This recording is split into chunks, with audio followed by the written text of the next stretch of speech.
It's like you're waiting to see who's going to represent in the Super Bowl. And when you got the AFC and the young guns versus the NFC and the legends. And so that means one legend is going to face one young gun in 2 weeks, but we don't know who yet. But we'll talk about it. We'll talk about it, though. That is probably the best Royal Rumble-like entrance. Remember back in wrestling? Oh, wait. Before I get on a tangent, first off, welcome to the Mack and Black podcast. Representing out in Chi-Town, it's Mack. Representing down here in H-Town, I am the black portion of the show. We also have a special guest, and we're going to go ahead and just bring him in right now from thedailyblitz.com. My boy Christian Simpson. We've done shows in the past, so if you've ever watched the Sports Den, he was always on with us. Christian, what's going on, bro? Man, I'm finally here. We've been talking about this for a couple of months now. You know, I've been in conversation with Mack. You know, I talk to you almost every other week or every other day, Nick. So, man, I'm just glad to be here. Thank you guys for having me on. Thanks for being on, man. God dang right. I was telling Christian, Nick, I was like, man, like, you know, it feels like, you know, you ever have that, like, kind of like that cousin that you kind of like only know on Facebook a little bit, and then you're like, you know, it's just like you don't know, but like you're like, man, I fuck with that guy so heavy, but like I don't, you know, it's just like, you know, and that's like Christian to me, you know. Hey man, I appreciate that, man. It's been a great football season. I really want to tip my cap to the people who have made all this possible, because I was on record saying I thought the season was going to end by we did too. Yeah, or week 9, and here we are, conference championship weekend, and we're fighting to see who's about to go to a Super Bowl. So I'm ready to discuss this. And you know, it's interesting you say that, because my fantasy basketball team is about to get has been royally screwed. Me too. Because hey, I don't know what's in the water in Washington D.C., but between the dumbass Wizards and the dumbass Capitals, you know, they found a way to figure things. Dude, I made a solid trade for Russell Westbrook. Jackass hasn't played in 2 weeks. And they keep getting games postponed, like, you know, it's terrible. Just all kinds of nonsense. Right, dude, Memphis is in trouble. I think Portland got in trouble. It's a total mess. So, yeah, I don't know. Maybe football players are like, hey, man, we're trying to prove that the season is you know, it was worth us coming out here and playing, but I wish they do something about the water in D.C. because it's really pissing me off. But nonetheless, though, the reason why, when I started, I was talking about the Royal Rumble, because the Rumble is in 2 weeks. Mm-hmm. So that'll be interesting how that's going to go down. But, if all the old wrestling heads know what I'm talking about, when Vince McMahon would come and be like, it's the Royal starring guys like Jake the Snake Roberts, the Big Boss Man, Hulk Hogan. See, we don't have that anymore. Those days are over with, man. Those days are over with. My favorite Royal Rumble, and we're going to get into football here in a sec. My favorite Royal Rumble will always be 92. That's when Flair came in at 3 and beat everybody to win the World Heavyweight or the WWF Championship at the time. Greatest Rumble ever. You can't tell me nothing. The whole the concept of the Royal Rumble period was so innovative for the WWE. Like when they first did it, it was just kind of like a throw-in. But then, man, like it's become one of the premier pay-per-views for the company. And isn't it the lead up to WrestleMania too? Yeah.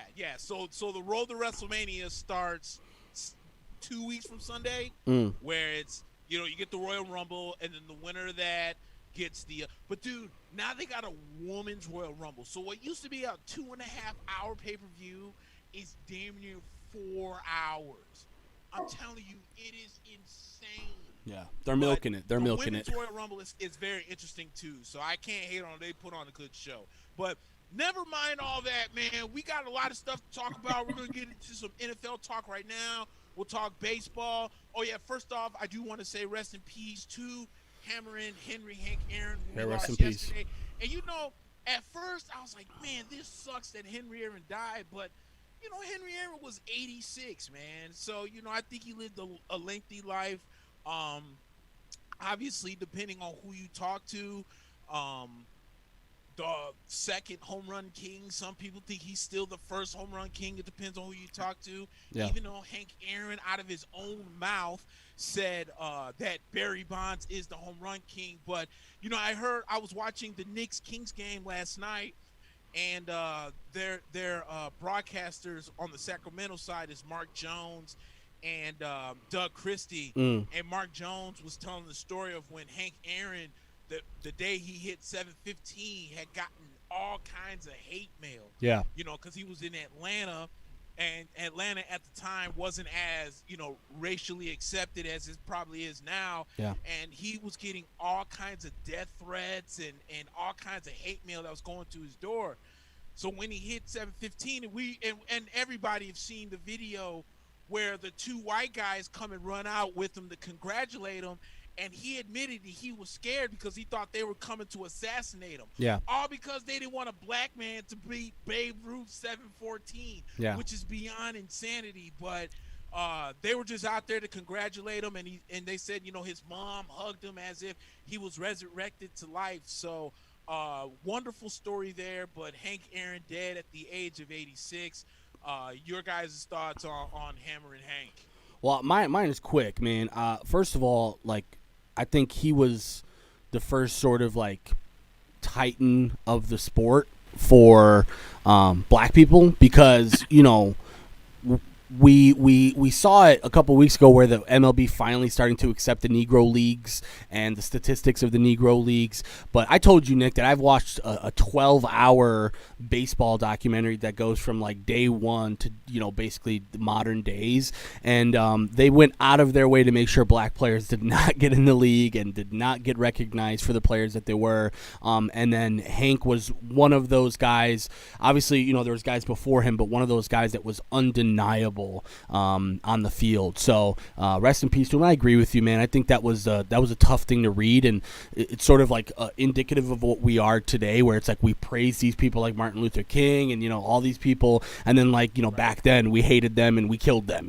So it's a little bit of a hypocritical thing, but rest in peace to him, and obviously he's a legend. Yeah.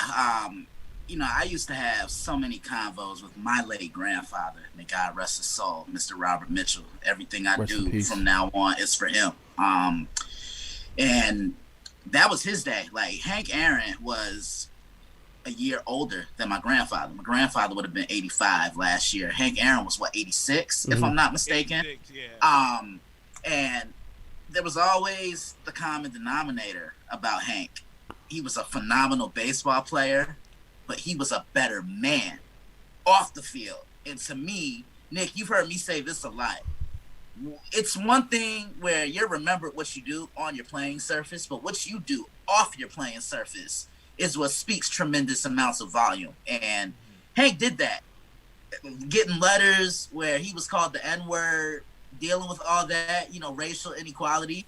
And he handled himself with such dignity, professionalism, and class. And I think a lot of people can take notes from him, and I never heard a bad thing about Hank Aaron. Just seeing all the former Braves, current to former, from Chipper Jones, always came in, had a smile on his face. Derek Jeter issued a statement saying his legacy is forever gonna be instilled in this game of baseball. Barry Bonds, I don't know if you guys saw his statement, so elegant. And we know Barry has had a rough reputation. There wasn't a bad thing you could say about this man, but let's look at it like this too. We didn't lose him. He lived a very lengthy life. Let him sleep. Let him rest eternally. Yeah. I'm glad he got his flowers too before he left. Absolutely. Yeah. I said the same thing yesterday on another show that I contribute for. I said, while he was still here, he still got his flowers. Yeah. He got his bouquets and everything. And he just looked like a genuinely nice guy. Yeah. Just looked he almost looked like your typical black grandfather. He did, yeah. Yeah, he would have been a guy that I would have at my dinner table, just to hear the stories that he told and everything. I mean, he was a true ambassador for the sport, and I can't wait to see the tributes that baseball is going to have for him this year. And huge shout out to the Atlanta Falcons for retiring the number 44, and I think their soccer team in Atlanta doing it as well. That's class. That's class. You know, that really says a lot, and that just goes to show you the type of person that Hank Aaron is. So let's just celebrate this man. We had him on this earth 86 years. Now we can hear all the stories, and it's been a rough year for sports because we lost Tommy Lasorda. We lost Don Larson. Oh, yeah, that's right. Because, you know, So, let's enjoy this, man. And we lost Larry King today. I mean, we're losing the legends, man. So while you still have access to watching a legend or hearing what they have to say, give them their flowers, like Mack said. Yeah. Most definitely. All right, so rest in peace to Henry Hank Aaron. He was 86. But fellas, we've come, and then there was 4. And we had a weekend full of great football games. You know, you'd think I would be smart for someone that's leading the show, that I would actually have the scores of what's going on. Excuse me, ladies and gentlemen. This is my first flipping day doing flipping podcasts. Hey, you know what? You know what we can't talk about? Why it take 9 years to pull up the scores. Yeah. You know, Mac, something that we did not talk about last week, and that's why I'm glad Christian's on, because he and I do, you know, we're all heavy into the draft. But one thing we did forget to mention about last week was the Jacksonville Jaguars hired Urban Meyer. Yeah. Urban Meyer is their head coach. Yeah. Mm-hmm. And the biggest question now with that, it has become, is Trevor Lawrence now the lock at number 1, or does Urban Meyer convince the Jacksonville brass, hey, Justin Fields knows my offense, he knows, you know, how I run it, let me get my guy? Because, you know, no offense, for what it's worth, it's kind of working out a little bit in Arizona. Give Kyler Murray one more year, you know, with that raid offense, and everyone gets comfortable with the offense now, and we'll see what happens with, you know, what's going to happen with Larry Fitz. But my thing is this, is that if you got to get your guy, you got to get your guy. And if your guy is Justin Fields, you go after him. Yeah, you know, maybe Trevor Lawrence is more talented or whatever than Justin Fields, but if Justin Fields is your offense and that's what you know, do you go with that guy? What do you think happens there? Well, Trevor Lawrence is one of the best quarterback prospects I've seen maybe since Andrew Luck. I mean, this guy has everything. The arm, the mobility, the field vision, and he's so poised for a young kid at his age. I'm still kind of questioning Justin Fields because when you take away his running lanes, he can't consistently create from the pocket. You know, look at the national title game against Alabama. Alabama threw a lot of safety blitzes at him, and he was never really able to adjust. But to Nick's defense, you do make a good point. Justin does know Urban's offense. And a little bit more on Urban Meyer. Remember, Nick, I always used to say, if there was a college coach back then when I was always contributing to the Den for You, if there was a college coach who was ready to make that leap and that transition to the NFL, I thought it was Urban Meyer. Look at his track record in college. Bowling Green, winner. They only lost 2 games when he was in Utah. And he really built up his legend in Florida, winning those national titles, even though it was kind of convict university, but that's another day. Talk about the U, too. Then he goes to Ohio State and puts them on the map. So all this guy truly does is win football games. Now I'm ready to see how what he did in college transpires into the professional game. Yeah. Nick, do you remember when we did the live show at Reps a couple weeks back, and I was like wondering in my head, I'm like, well, I mean, the Jags do have the number 1 pick, and they are thinking about Urban Meyer, and it made sense, but I think you and I had both said it, that I think he needed to have a really giant performance in the national championship. And I think he fell short in many ways. And obviously his team did too, so I don't want to put all that on his shoulders. But one thing you have to take into consideration is, man, he's got a lot of nice receivers and a lot of nice tight ends at Ohio State and running backs. I mean, you could see the position players. There was a couple of different like tight ends that made amazing plays in the middle of the field and for touchdowns. And you go to Jacksonville where it's like, you know, James Robinson, Laviska Shenault, you know, and you're kind of like DJ Shark. Yeah, and you're like, you know, you're wondering who's going to transition better. And to me, I think it's obvious, and I think Christian talked about it, that Trevor Lawrence is not just, you know, in football circles or in fan circles or in GM circles, but almost unanimously considered one of the best quarterback prospects to come out in the last couple of decades. So it's a really hard. I understand where we're going with this because clearly, you know, it would be a surprise, but it wouldn't be crazy if Urban took Justin Fields number one and ran with it. But I still think Trevor Lawrence gives you that sort of Joe Burrow feeling, and I'm not sure if Justin Fields give you that same thing. Nah, he can't. And look, it's nothing against Justin because I enjoy watching him play, but I really think that first year when he played, when Ohio State lost to Clemson in the college football playoff, there was no film on him. And Nick knows I'm notoriously known for saying this. When a guy is coming in and there's no film on him, he's going to succeed. Why do you think Patrick Mahomes was so good that first year? No film on him. True. Then a year later, there's film on him, and they kind of limited him. This year, film on Justin Fields, and he was kind of limited. But I will say this. He played the game of his life in the Sugar Bowl against Clemson. He picked that Clemson secondary apart. Yep. And Clemson has a really good secondary on top of that. So for him to do that, it was pretty amazing. Yeah, so I wanted to bring that up, and we'll get into more coaches and stuff later. Plus, we'll talk about Deshaun Watson and stuff. But I do want to get in and review what was the division round last week. Let's start with the Saturday games where we saw Green Bay beat the number one defense of the NFL, the Los Angeles Rams, 32-18. Aaron Rodgers had 296 yards and 2 touchdowns. Aaron Jones had 99 yards and a touchdown for the Green Bay Packers.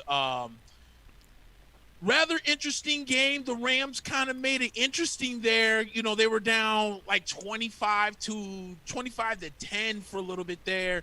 Or actually, I think it was even worse than that. And then they kind of started making a little comeback, but, you know, we all know the greatness of Aaron Rodgers and how well he is. He gets that touchdown that put him up by 14.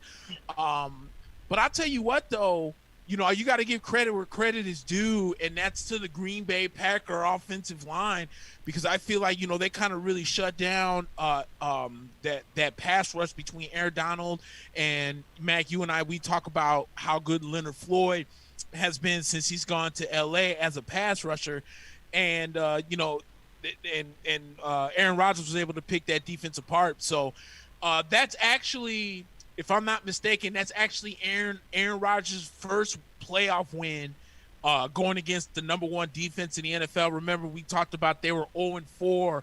He was 0-4 going into that game against the number one, so he gets his first win. So huge win for Green Bay, and they are going to the NFC Championship game.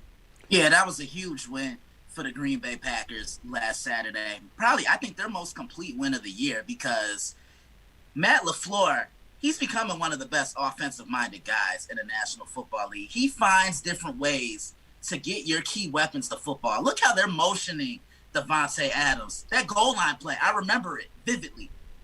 Motioning Devontae, sees Jalen struggling, has the motion back to the right side, and Rodgers just threw a dart to him. They're the best quarterback-receiver tandem in the league for a reason. It's almost like they play pitch and catch. And I was talking to Mack about this before the show, Nick. The way they use Aaron Jones, who I think has been a godsend. He was their best player in 2019. But one thing I want to say about Aaron Rodgers, I see the maturity in him as a football player, but he's become a better leader this year. You really see him mentoring these younger guys. Every time one of these young guys goes up and catches the ball or does something, scores a touchdown, he's taking the crown and putting it on their head. And defensively, they're solid across the board. The Smith brothers have paid huge dividends for this Packers front seven because each of them can get after the quarterback. You have a healthy Kenny Clark. Rashawn Gary's doing his damage. But let's talk about this secondary. Matt, does this sound familiar? Where am I going with this? My The boy guy Jair. who really set the tone for this secondary goes by the name of Jair Alexander. Jalen Ramsey's been great, but go look at Jair's numbers. He's been just as solid. He's able to block. Doesn't care who it is. He's shut down some of the best wide receivers in football this year. And he handled his business against Robert Woods last week. Just a great win for the Green Bay Packers. This is the best I've seen them look maybe since that year they won the Super Bowl. They are on a roll right now. They're clicking on all cylinders. And, you know, I call Aaron Rodgers like that because he's just automatic like that. He's like that, yeah. You know what's funny about Jair, man? He's got early Darrelle Revis type numbers. Where it's like the offense doesn't even go his way because it's like when we do go his way, it doesn't go well. So, yeah, definitely the sort of step up on the defensive side has helped the Packers. But I'm glad you mentioned Matt LaFleur because I actually was quoted on this show when we first started this show. I talked about how I wasn't really convinced about Matt LaFleur. He came from Tennessee where like they weren't exactly known for their dynamic offensive, play calling. So to me, I was a little bit skeptical, but one thing that I've really learned here, especially about Aaron Rodgers, is that he's his own offensive coordinator, and that like the Mike McCarthy thing, part of the reason why that didn't work out was because like Mike McCarthy was calling plays and then Aaron would go into the huddle and call a different play and then that play would work, and Aaron would kind of look at the sidelines like, bitch, I told you, just let me do, you know what I'm saying? So I think the main thing that Matt sort of does is let Aaron Rodgers be Aaron Rodgers and call those plays at the line and make those audibles, and it's showing in the production.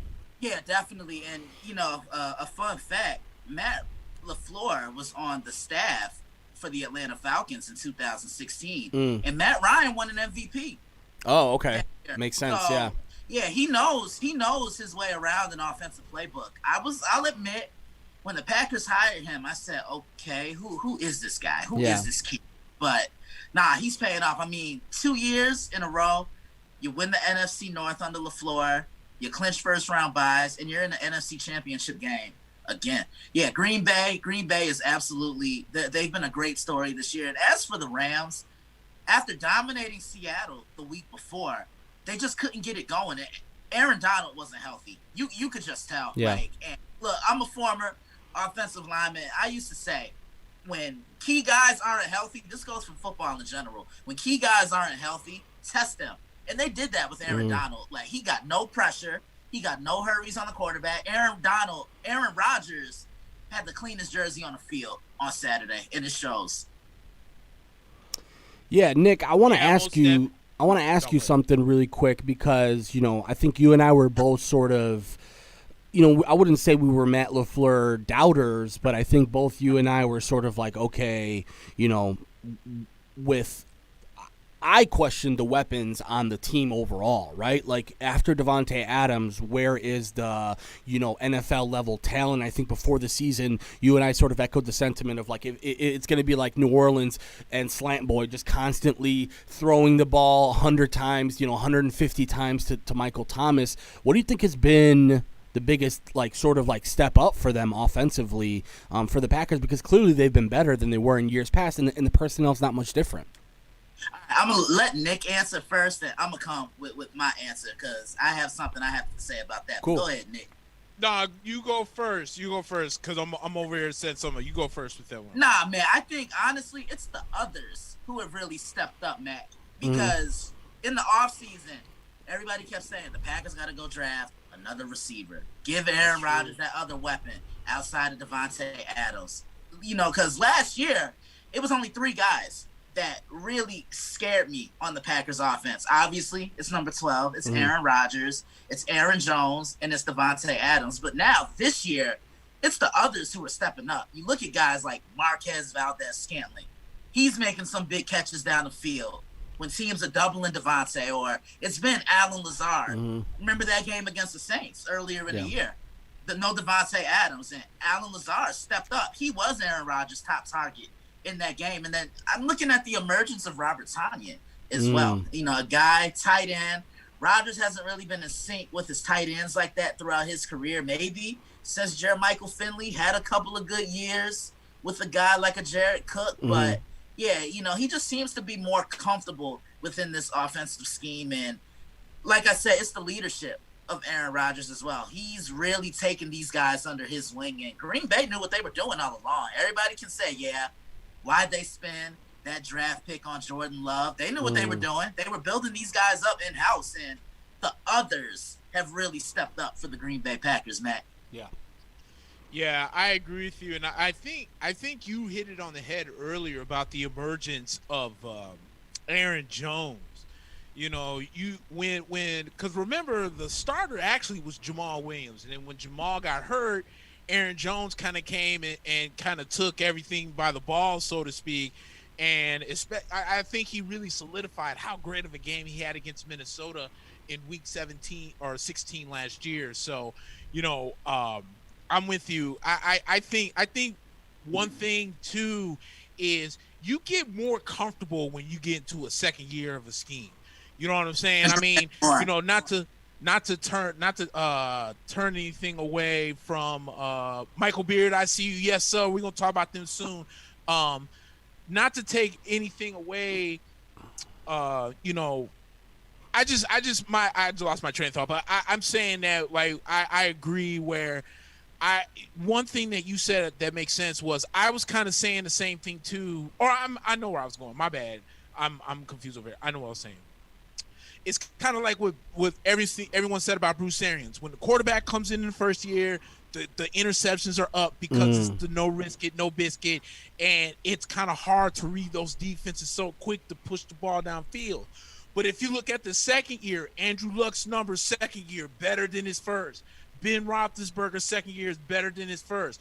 Carson Palmer's second year was better than his first. So when you know, the second year is always much better, and you're seeing that right now with Aaron Rodgers, which is why it's fair that a lot of people have him in as the MVP, because when you question, like, why didn't you get Justin Jefferson, and why didn't you get this, and why didn't you get that, but then he comes out and has the numbers that he did with guys like, you know, like Marcus Valdez-Scantling, and like, wait a minute, what was it? 2 years or a couple years ago when he had Jimmy Graham and all these other guys, but this man still had under 10 interceptions. So, you know, I think Matt LaFleur has done a great job this year with Aaron Rodgers, and I'm with you. I think he was very mature about everything, because Aaron Rodgers probably was thinking, like, dude, look, I'm about to be almost 40 myself, and I was on the other side of this coin when Brett Favre probably still had 6-7 more years, but they trusted me and gave me the keys. It's probably going to happen again because Matt LaFleur is probably going to want his guy, and Green Bay is going to think of the future. And he didn't bitch. He just went out there and had a job to do. And you know, the fortunate thing is his job is leading into tomorrow. So, you know, you got to give credit where credit is due. Yeah, you definitely do, man. This is honestly, this may be the best I've seen Aaron Rodgers ever look. And this is coming from a guy who's seen him win 2 MVPs. I remember that first MVP season like it was nothing. It just seemed like each week he was slinging the ball up and down the field. Then 2014 just went on that crazy streak where he threw, over 400 passes without an interception to close out that year in 2014. Then this year, you know, just the way he's spreading the ball around, and he's having fun. Yeah. Because last week I saw Marcellus Wiley on Twitter say, look, if you see Aaron Rodgers grinning under center and he's showing all his teeth, that means he's having fun. Yeah, you're in trouble. Yeah. So, yeah, it's just been great to see. You know, Aaron Rodgers is one of the superstars in our league. He's been phenomenal this year, and he's really shown no signs of slowing down. It seems like the older that a lot of these quarterbacks get, the better they've been. I mean, Tom won an MVP at 40 in 2017 in New England. Breeze was looking pretty good up until this year, you know, and I know we'll probably elaborate and get into that. Peyton threw 55 touchdown passes at the age of 13. So that saying really is true. These guys do age like fine wine. Yeah. And honestly, before we move on to New Orleans and Tampa Bay, I want to talk a little bit more about the Rams because Sean McVay, I understand this whole like non-committal aspect of coaches and organizations now, where it's like you don't want to make a commitment to one guy. But he was asked about Jared Goff, and he like gave some weird, like almost like backwards answer, as if to say we're not committed to Goff, and they just extended the guy like what, a year ago now. Yeah. So Right. what do you guys think about that? Because I mean, Nick, I've talked about this, like the shortest leash of all time for quarterbacks is now, and it seems like Jared Goff, I mean, the guy, I know he's not a world beater, and I think, we talked about it when you mentioned the like Mack for Goff trade, Nick, and I said like this isn't a guy who's proven, this isn't a guy that's got everything yet, but to go out of your way to like not commit to the guy after you just gave him an extension, it seems weird to me. Yeah, there's something up. Yeah, there's definitely something up because he sounded very non-committal in his answer, Mac, and he's raved about Sean McVay, but I mean Sean McVay is raved about Jared Goff. Yeah. But let's also cut Jared some slack. This guy wasn't 100% healthy, Not at all. That broken thumb. So cut the guy some slack. Yeah, exactly. And not to play devil's advocate, say, oh well, if he was healthy, they probably would have. I'm not going to go that far, but and he didn't have Cooper Kupp either, which is probably one of his favorite wide receivers. So the Rams came in with a lot of injuries. Them, like you said, them beating Seattle, I guess I wasn't too shocked because we've talked so much on the show about how overrated and ridiculously terrible the Seattle Seahawks defense was this year. So Jared Goff kind of went out there and picked them apart because they've been bad all year. But that, like you said, that thumb really came into play, and the Rams just weren't 100%. But I'm with you. That answer did come off kind of weird. I don't know if Sean McVay was just kind of upset that they had lost, thought maybe they could have played better, maybe thought Goff could have played better, whatever the case may be. But yeah, no, I'm with you. That it came off weird, and what do they do? Do they explore? Maybe trying to think. Maybe we'll bring up Deshaun Watts' name later. Do they explore that? Like, what do you do?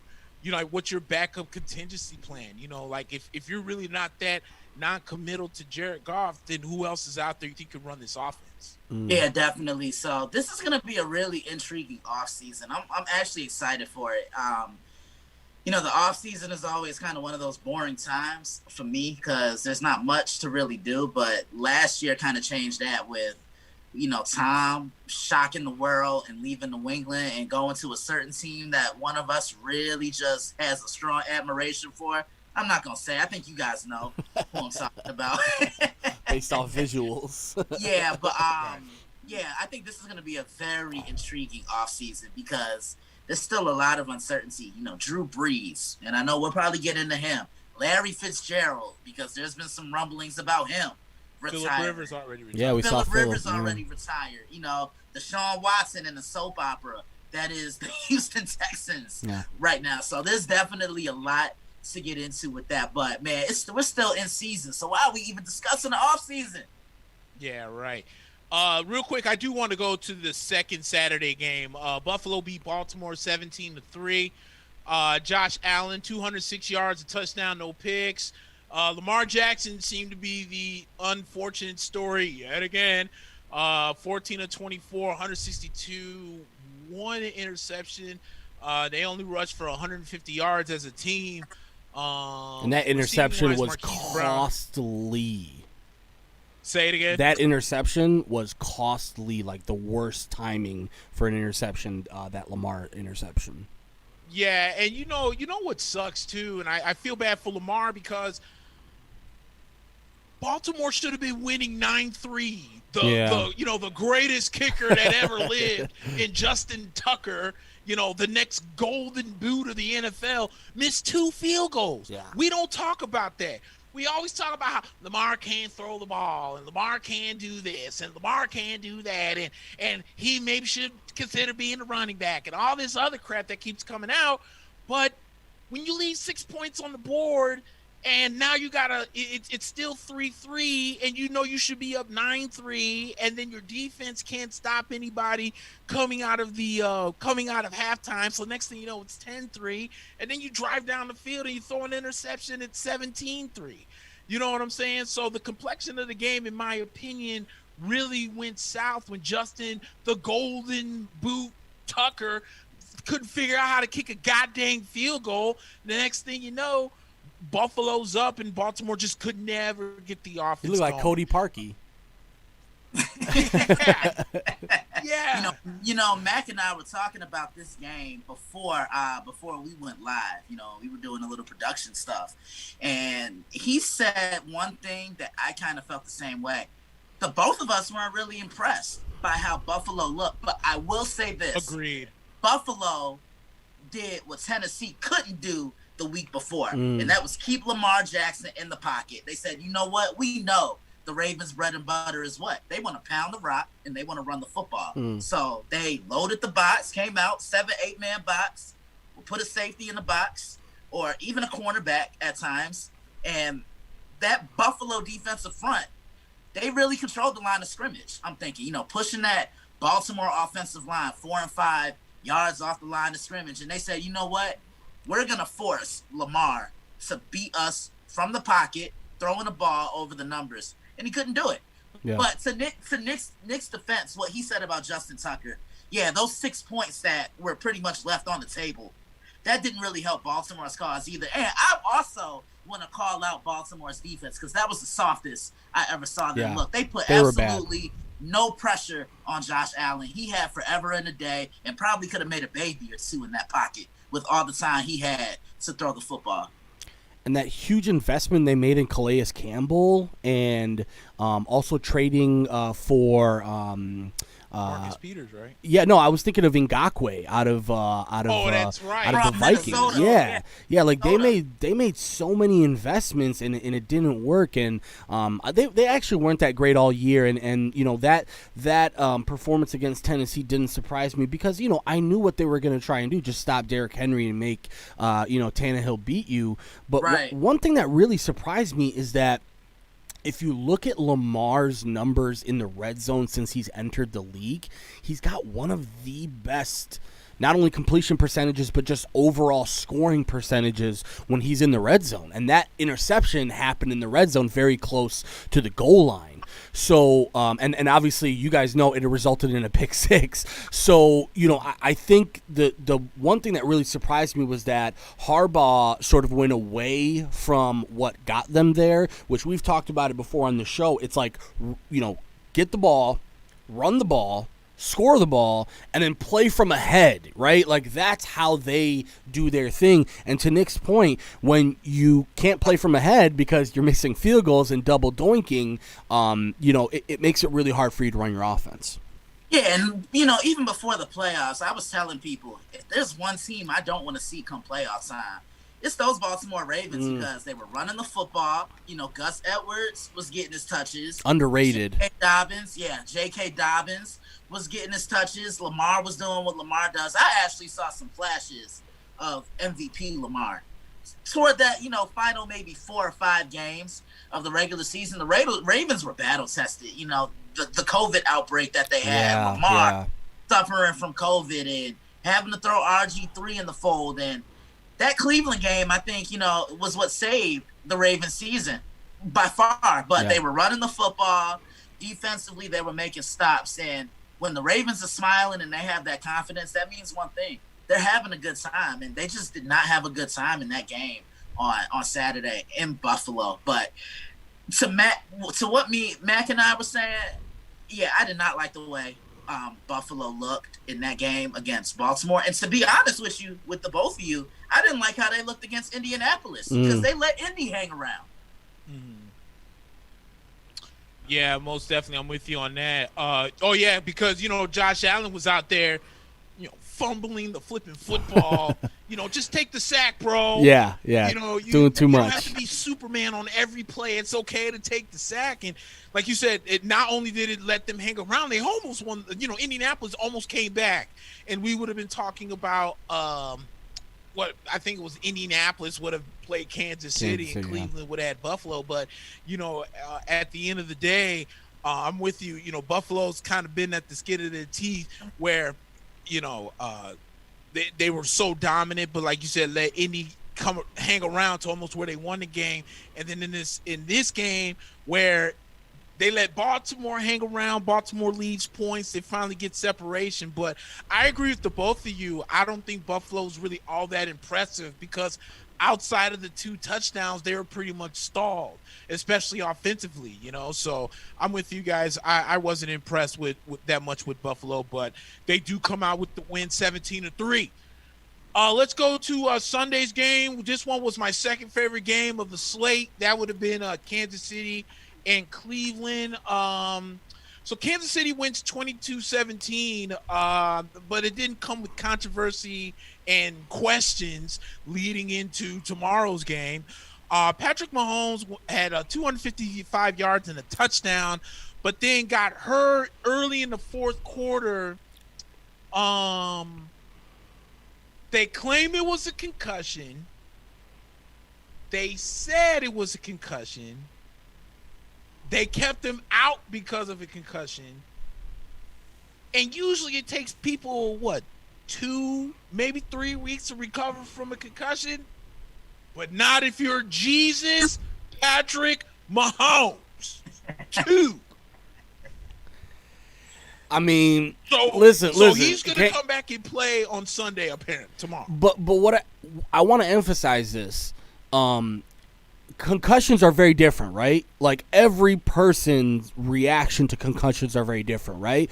So like I'm not so because I forgot who it was on the Bears who had a concussion on a Sunday and then he was cleared by Wednesday, right? But you're right, for the most part when you're looking at serious concussions, especially concussions where the guy walks off the field like that, because Mahomes' eyes didn't look all good, and when you saw that you're like, that's not, but it's a little odd because I know somebody in Kansas City media came out and said, well, it was like a neck crank and the neck sort of led to his concussion of the head.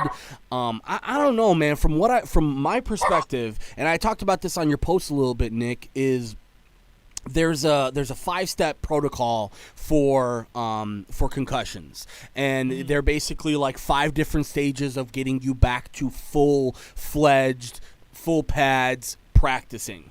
And and the first 3 stages are really easy. You can get through the first 3 stages, they say, in 1 day. So I think it's just doing basic stretching is one of the first ones. Second one is kind of aerobic exercise, maybe a little bit of cardio. Third one is actually kind of going through the motions with no pads and starting to put that on.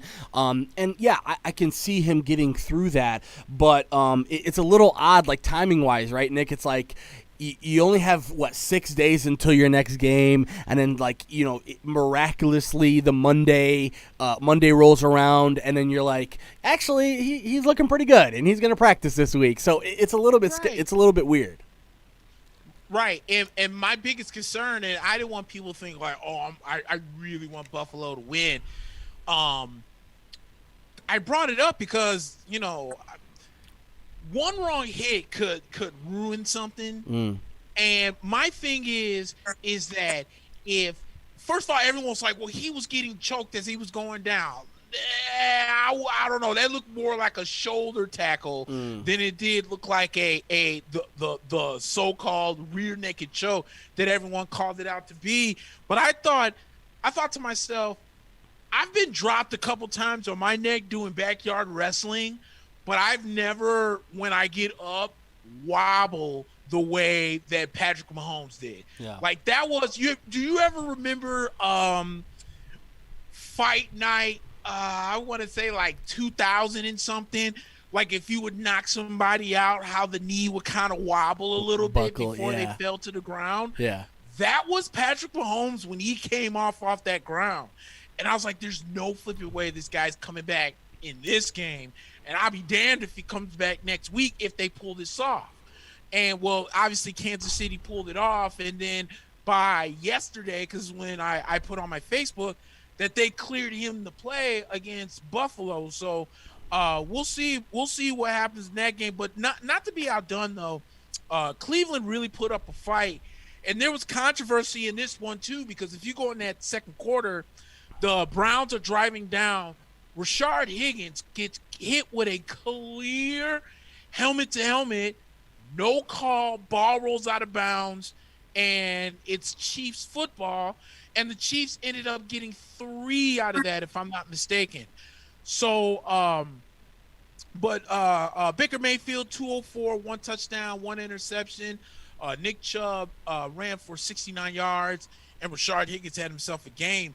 I give Cleveland credit, man. I really thought they were going to come out with the win on this one. They played so hard and gave Kansas City a run for their money. But their defense, for the most part, really kept Kansas City kept them in line. But, unfortunately, they just couldn't generate enough offense. But even though I think they did royally get screwed, because that screwing of not calling that helmet to helmet then led to a field goal for the Kansas City Chiefs at the end of the half. Yeah, it definitely did. And to Juju Smith-Schuster's point, these aren't the same Browns. This is a team that's going to be here for some years to come. Kevin Stefanski did what some coaches can't even do in 3 to 4 years. And that's changed the culture and the whole dynamic and the blueprint of this entire team. This Browns team has an identity now. They're a ground and pound team. They want to run the football. All they need for Baker is to kind of manage things. To me, they're almost the Los Angeles Rams version of the AFC version of the Los Angeles Rams. With the way they run the football, they let Baker run that bootleg. But talking about the game, I was kind of concerned about Kansas City coming into the game because, rest can also mean rust. You hadn't played in a week. And those last couple of games in the regular season, they were coasting by. They weren't necessarily blowing teams out, if you think about it, but they were still winning. A win is a win, regardless of the situation. Mahomes looked sharp, those first couple of passes when Kansas City had the ball. But when I saw he had that toe issue, I'm saying to myself, why isn't Cleveland blitzing him? Right. Blitz him. He's not 100%. Then I'm questioning Andy Reid, and I'm saying to myself, well, he's hobbled. Why even call a running play with him? You did that with him last year, and then you ended up losing him for about 4 to 5 games. You got to protect your quarterback at all costs. Chad Henne comes in, and anybody who was watching that game can see that pass that Chad Henne threw that would end up being intercepted. I knew it was intercepted the minute it left his hands because there wasn't Swear to God. There wasn't a Chiefs receiver.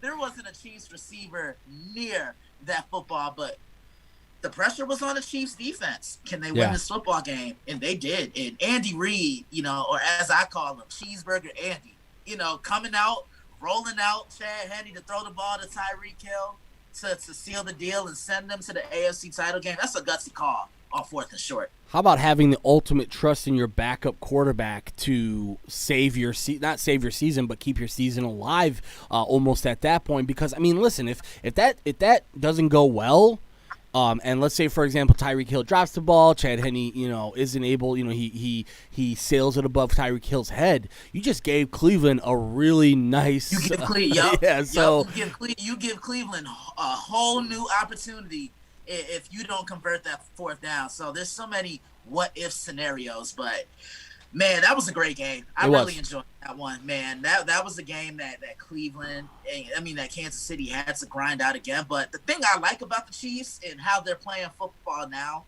they're not just depending on blowing teams out. They just show you, okay, we can grind games out too. And my thing with the Chiefs defense is this. They don't need to be lights out. They really don't. They just have to get off the field on 3rd down, get the ball back, and let the offense take care of the rest. Yeah, and also, can we change that rule? I think it's time. Can we change a rule where if you fumble in the end zone, the other team gets the ball? Like that. Yeah, that needs to be changed. That's stupid to me. I couldn't agree with you anymore. Yeah, that definitely needs to be changed because that's another play that also kind of changed the dynamic of the football game as well, and it adds to just the struggles of Cleveland sports. Oh my God, yeah. But listen. But at the same time. But you know what? At the same time, that play doesn't happen if he didn't take a full crown of the helmet to the face. True. That is clear. And it is not like it was accidental where, he went with the shoulder first. It happened to hit him. Dude, he went head first trying to hit Rashard Higgins and succeeded, and he got no flags for that. And I think that Remember a couple years ago on the Den, you asked me if I'm still actively playing right now. He asked me if I'm going to hit a guy, because I did play on the defensive side. If I'm going to hit a guy, am I aiming helmet to helmet or am I aiming low? And I said I'm aiming low, because if I go helmet to helmet, 1, it's going to be a flag. 2, it could get me thrown out the game. And 3, I could be $35,000 cheaper because I'm going to have to pay a fine to the National Football. I'm going low and I'm squaring up, even if it unfortunately results in a guy getting injured, because I know I'm not going to get that call. Yeah. I'm not going to get a flag if I'm tackling low.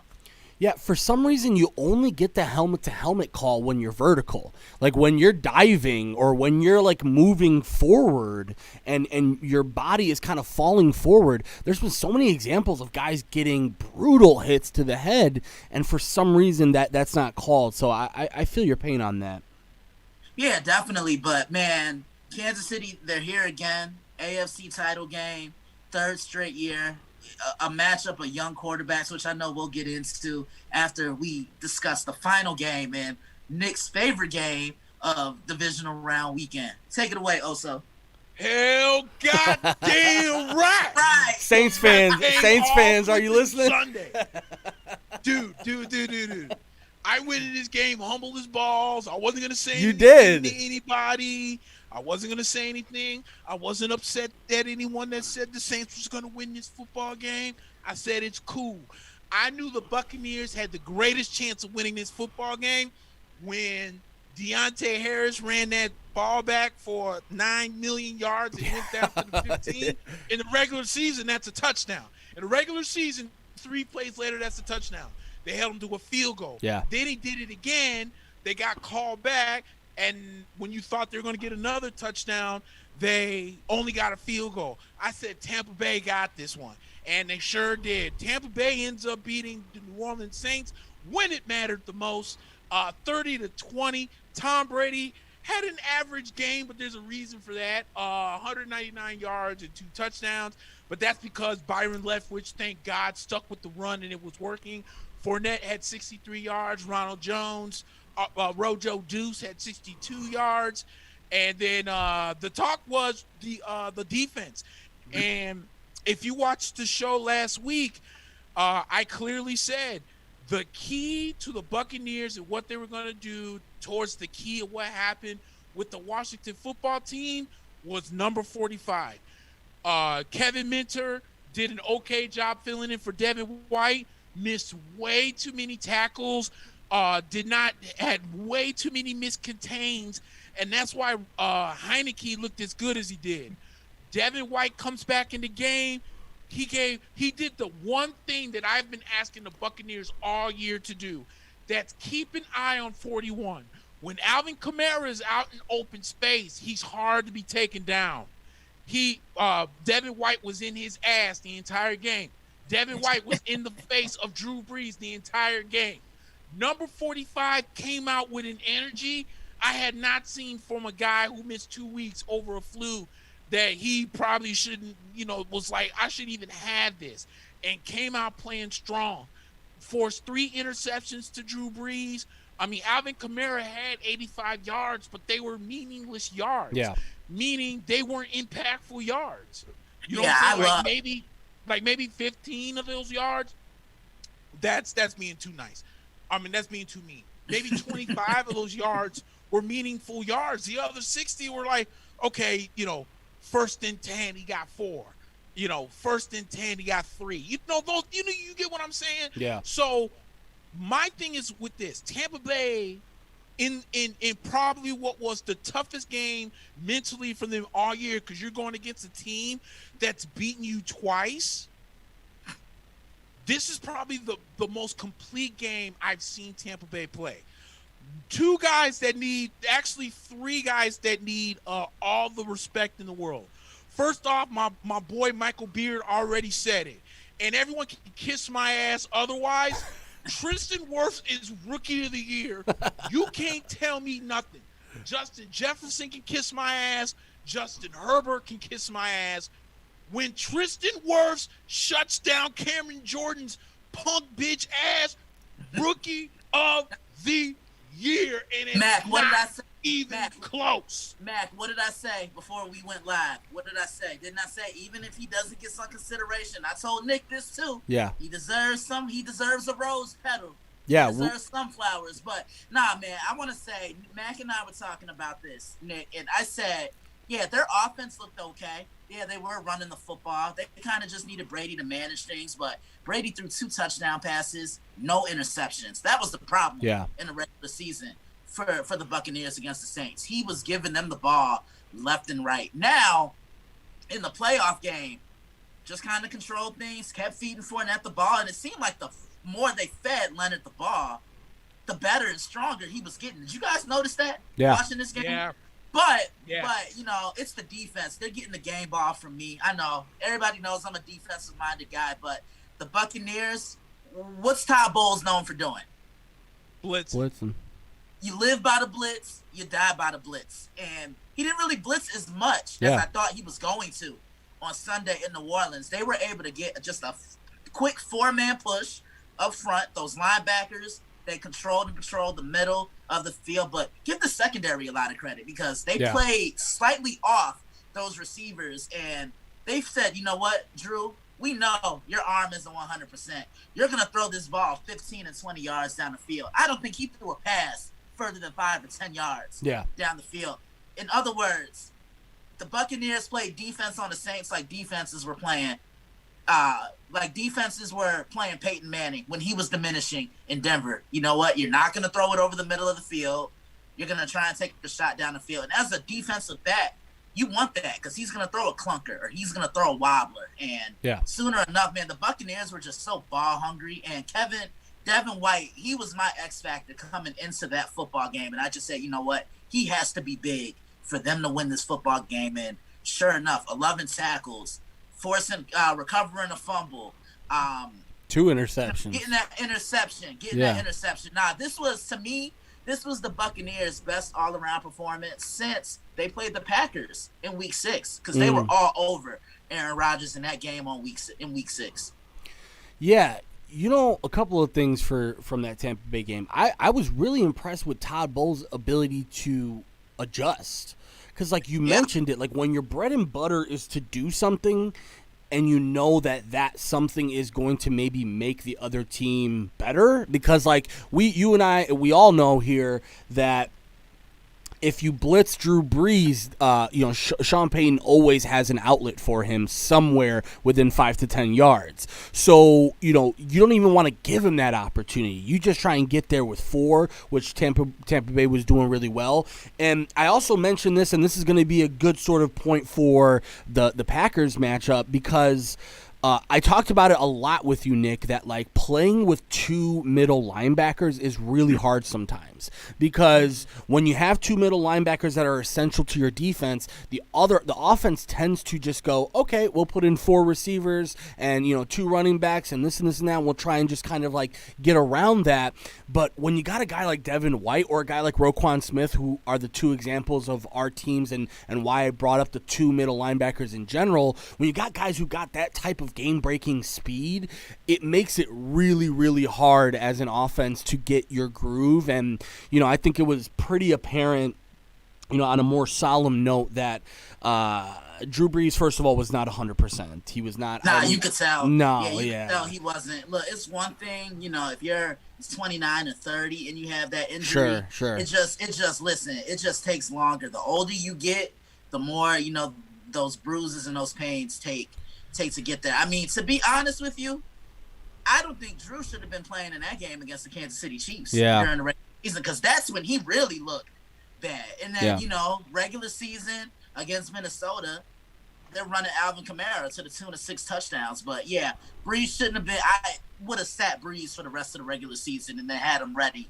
come playoff time because you could just tell he was not 100%. And if that was it for him, I mean – he's had one hell of a career. He's done it all. But I wouldn't be surprised if he decided to come back for 1 year. You can't go out throwing 3 interceptions, man.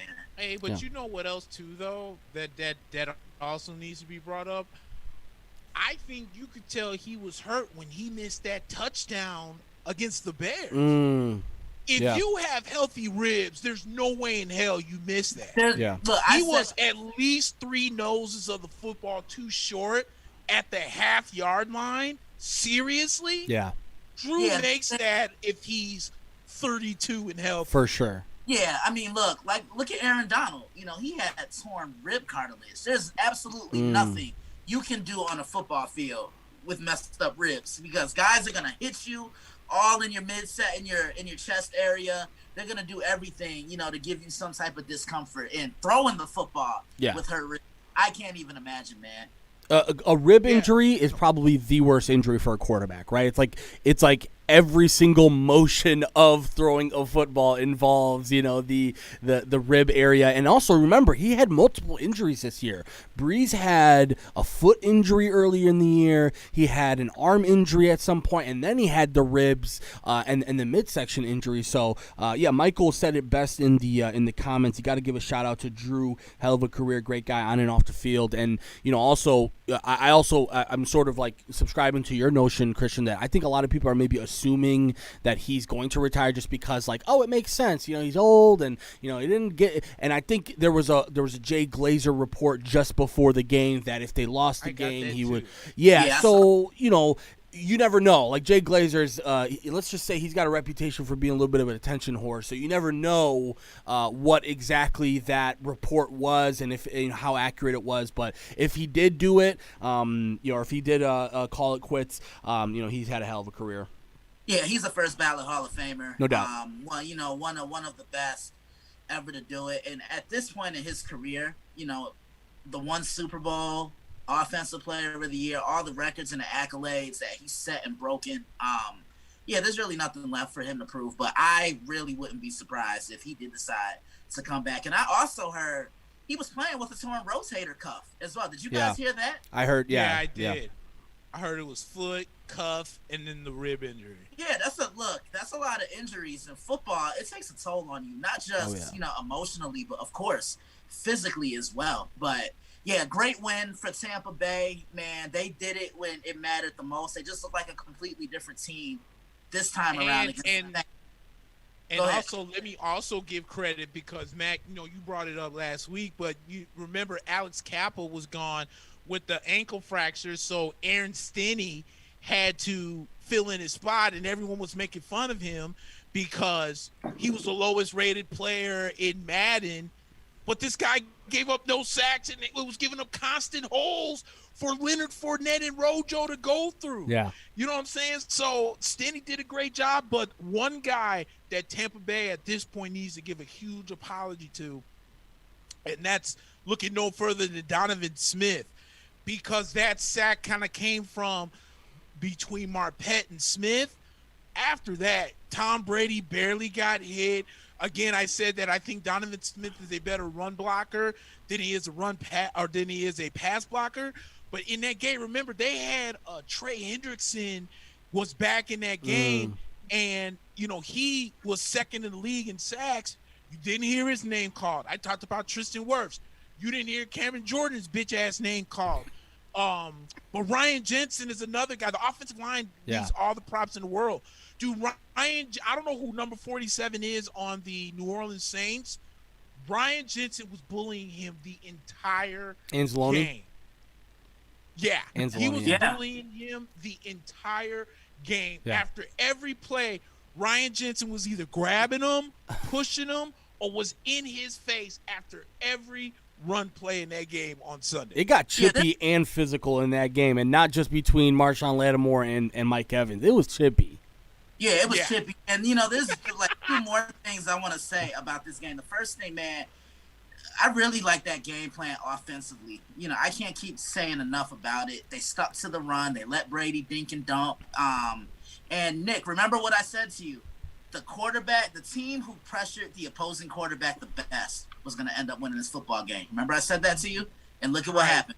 And two, I'm going to also say this, and you haven't really heard a lot of people say this, and both of you let me know if I'm right on or way off here. I think the Saints really missed the versatility of Taysom Hill. I really do, because Taysom is a jack of all trades type of guy. Line him up at quarterback.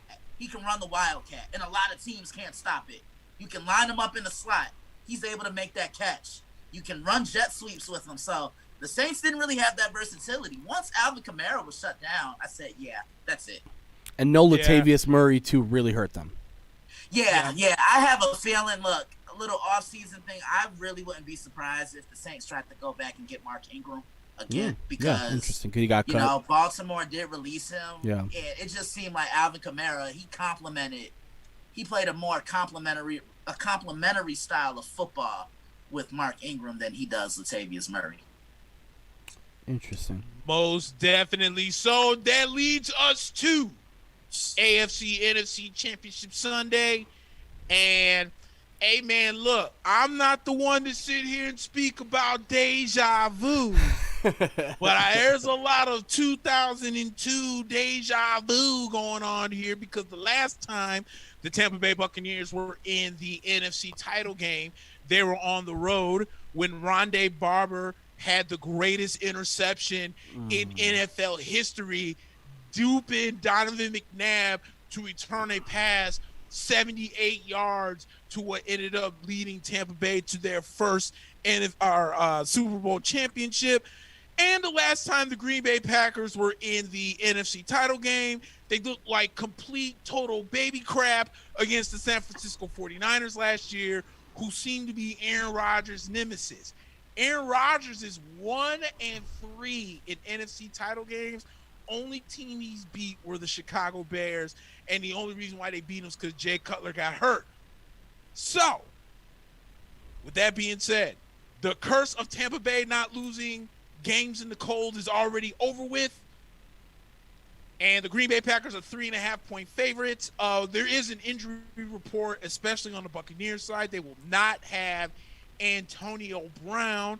He's out with the knee injury, and that kind of sucks because Tom Brady and Antonio Brown were really starting to get on the same page. Yeah. And now that he's gone, it's going to be the next man up, and that next man up is probably going to end up being Scotty Miller.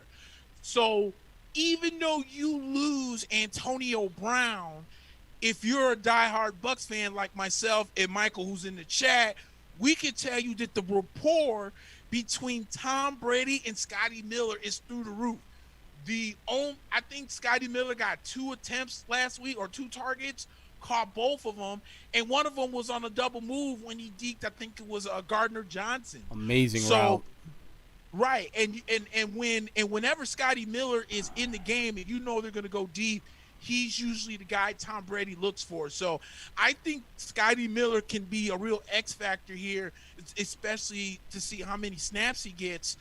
But the focus really is going to be on Aaron Rodgers versus Tom Brady. This is the first time both of these guys are going to be meeting each other here in the playoffs in both of their career, which is absolutely insane. Yeah. And the insanity part is that stat right there is why I always put Aaron Rodgers in the O category. Okay? Because there's no way that you haven't sniffed the Super Bowl since you've been there. Tom Brady been in it, what now? 4 times? I know it's 9 times all together, but since 4 in a Aaron row. Yeah, Rodgers since won 4. his Yeah. title. It's probably like 4 or 5 times. Yeah. I mean, I get exactly what you're talking about. But when I look at this matchup now, both teams are completely different. When they met the first time, Nick, we were talking about this one. When they met the first time, Todd Bowles, he blitzed the hell out of Aaron Rodgers. Blitzed him nonstop.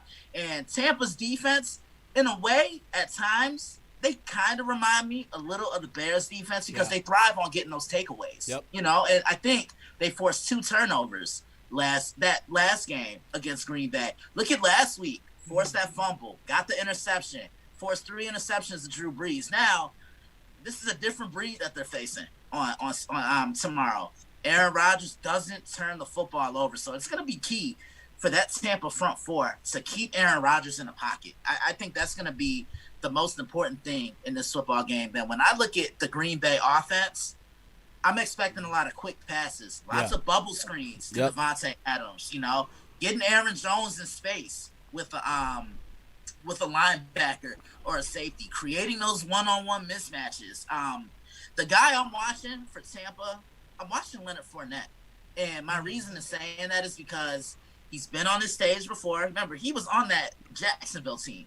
AFC Championship, game. So his experience, I think, is going to come in handy. I don't know how healthy Ronald Jones is, but Leonard got some carries, and I think they're going to feed him the football and try and pound him between the trenches early and often. And the guy I'm watching for the Green Bay Packers, I'm watching Zadarius Smith, because when he has that pass rush going, he's a motor. He and the other kid, Preston Smith, they really get after you. Man, I never thought we'd see these two play in the playoffs, but it's better later than never. I'm glad we're finally getting it. As far as who wins the game, Tampa has a legit shot. Everybody's saying, oh, it's going to be cold. No. Tampa can run the football, and they have great offensive line play. And when you can run the ball consistently, and when you have great offensive line play, that travels into the elements. Green Bay is going to have a tough time running the football tomorrow because Tampa is absolutely phenomenal when it comes to stopping the ball. And Vita Vea back. Yep, Vita Vea. Yes, they are. The Samoan bulldozer. They are not ready for the Samoan bulldozer, Vita Vea. Yeah, and ready.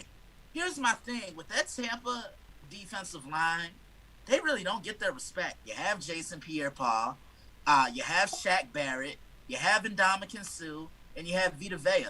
That's a formidable front four that can really make your life a living hell up front. And good depth too. They have guys behind them too. Yeah, great depth. And when you have a good defensive front four, a great defensive line that can consistently get after the quarterback, that allows your linebackers to roam around freely, and then that allows your secondary to naturally make plays upon the football, Mack and Nick. Remember when the Packers played the Bears a couple of weeks ago and we were missing Roquan Smith? And the Packers just absolutely destroyed the Bears defense with exactly what you're talking about, Christian. It was the quick bubble screens. It was the quick slants. I don't think you could do that against Tampa Bay. I really don't. I think with Devin White and Levante David, it's way too hard to do that. And also, speaking of depth, I really like Tampa Bay's depth in the secondary. I don't think they have like a clear superstar guy there, but what, you got 3 good safeties, you got 3 good corners, you got 2 elite linebackers, I would say 1 elite pass rusher, and Jason Pierre-Paul is I would say just below elite pass rusher. And then when you talk about space eater, I mean, Vita Vea is as good as it gets, and me and Nick have talked about it. I think he got injured in the Bears game, right, Nick? In the Bears game, right. And I was saying after he left the game, it was a little bit of a different, and obviously the Bears won that game somehow, some way. Don't even ask me how. They won that game, and a lot of it had to do with being able to run the ball after Vita Vea left. So I was super, super intrigued when I saw that they had activated him this week, and clearly I think the Packers right now maybe have to shift their game plan a little bit because, when we're talking about here the quick slants and quick this and quick that, I think they're going to have to do a little bit of different stuff. I think they're going to have to run some stretches. They're going to have to run towards Shaq Barrett. They're going to have to run towards Jason Pierre-Paul because, man, getting down the middle of that defense with Vea and then David and then Devin White, that's going to be really tough. And I'll say this about Vita Vea as well. Yes, he's a great run stopper, but you're noticing more guys within the interior of the defensive line. They're starting to rush the passer a little bit more. Yeah. May not always get to the quarterback. Those are the guys I refer to as pocket pushers, meaning they're able to collapse the quarterback's pocket. And they'll say, you know what, I may not get to you, but I'm not going to make it easy for you to just throw the football in that pocket. And Vita Vea can run, too. He's not Vince Wilfork. He can run, He's a grown-ass man. Yeah, for sure. He's a grown. This is absolutely huge for the Green Bay Packers. But let's talk about the Packers defense as well, because Green Bay's defense has immensely improved this year. Their defensive line is great. They did a great job of stopping Derrick Henry when they played the Titans. They sat guys on that line of scrimmage. So I want to see what they're going to do to get Tom Brady, because Tom's kryptonite. You get a little bit of pressure on him, or, you consistently collapse his pocket, he's going to become frustrated. The other day on the NFL Network, they were showing that AFC title game between the Patriots and the Broncos. And Von Miller was in that backfield almost every time Tom went to throw that football. And Tom could just never get into a rhythm. That's what I think the Packers are going to have to emulate tomorrow. You got to hit him. You got to throw him off his rocker. And, Nick, you made a good point about Scotty Miller. Tom's really developed a great chemistry with him. So I think he's going to step up. And he's also developing that chemistry with Cameron Brate as well. Because Cameron Brate's been making a lot of catches, especially in the red area, because teams are still going to double Gronkowski in the red zone. Yeah, they are. But that I think that's one thing that I think Tom Brady has really embraced, especially with Mike Evans, about being maybe that number one target, being in the end zone, because Mike Evans obviously set the record for, I think he set his own personal record for touchdowns in a season with 13. Mack, you were talking about the secondary, and Michael actually just mirrored what I was going to say about what your point, Christian, and I'll get to that in a second.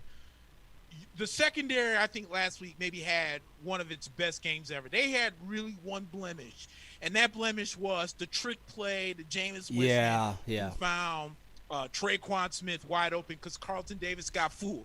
Hey, human being things happen, right? Yeah. If you take John C. Rockefeller's his money, and you times it by 0, you will get the exact number of how many catches and yards the great Michael Thomas had while being covered by Carlton Davis III. Carlton Davis, I think, is a better man guy than he is a zone guy, and I've always said that, and you saw it last week. Tampa Bay was really getting more pressure on Drew Brees without having to blitz as much, and and that's one thing that Drew had a really good time of being able to do in the first 2 games, because the Bucs offensive line just wasn't up to task.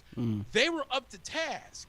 And that's what Michael said. He said not even going to happen. Our front line is elite.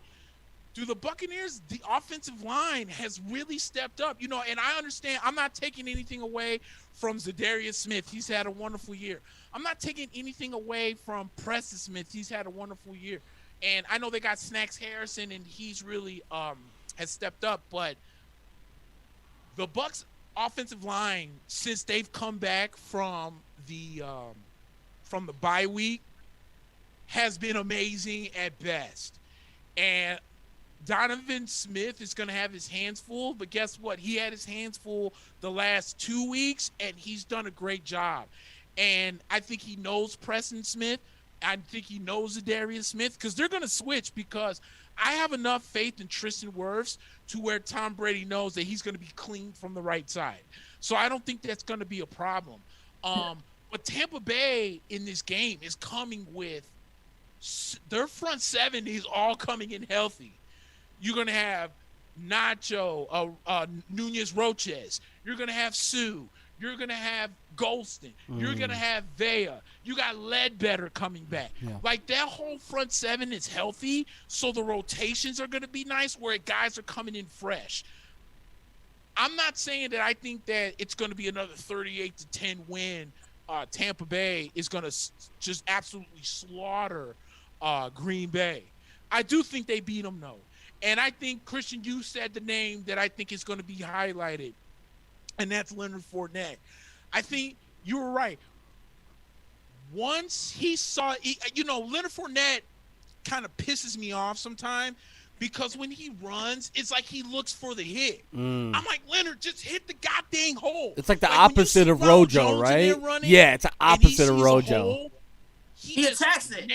He hits it. Yeah. Leonard Fournette sometimes sees 2 guys and he stops and waits for the hit. Put the shoulder down. Just keep running the ball. Yeah, You'll get 4 more yards. Yeah. You know, but I think the one thing that I don't buy, and I'm never going to buy, is the Green Bay Packer run defense. I still think it's trash. Yep. With Snacks Harrison, I think Ryan Jensen is going to neutralize Snacks Harrison, and I really think Leonard Fournette has himself a hell of a day. I think Tampa wins this game. I'm going to say it's going to be Tampa scoring touchdowns. You can't say nothing about that. I'd say 28.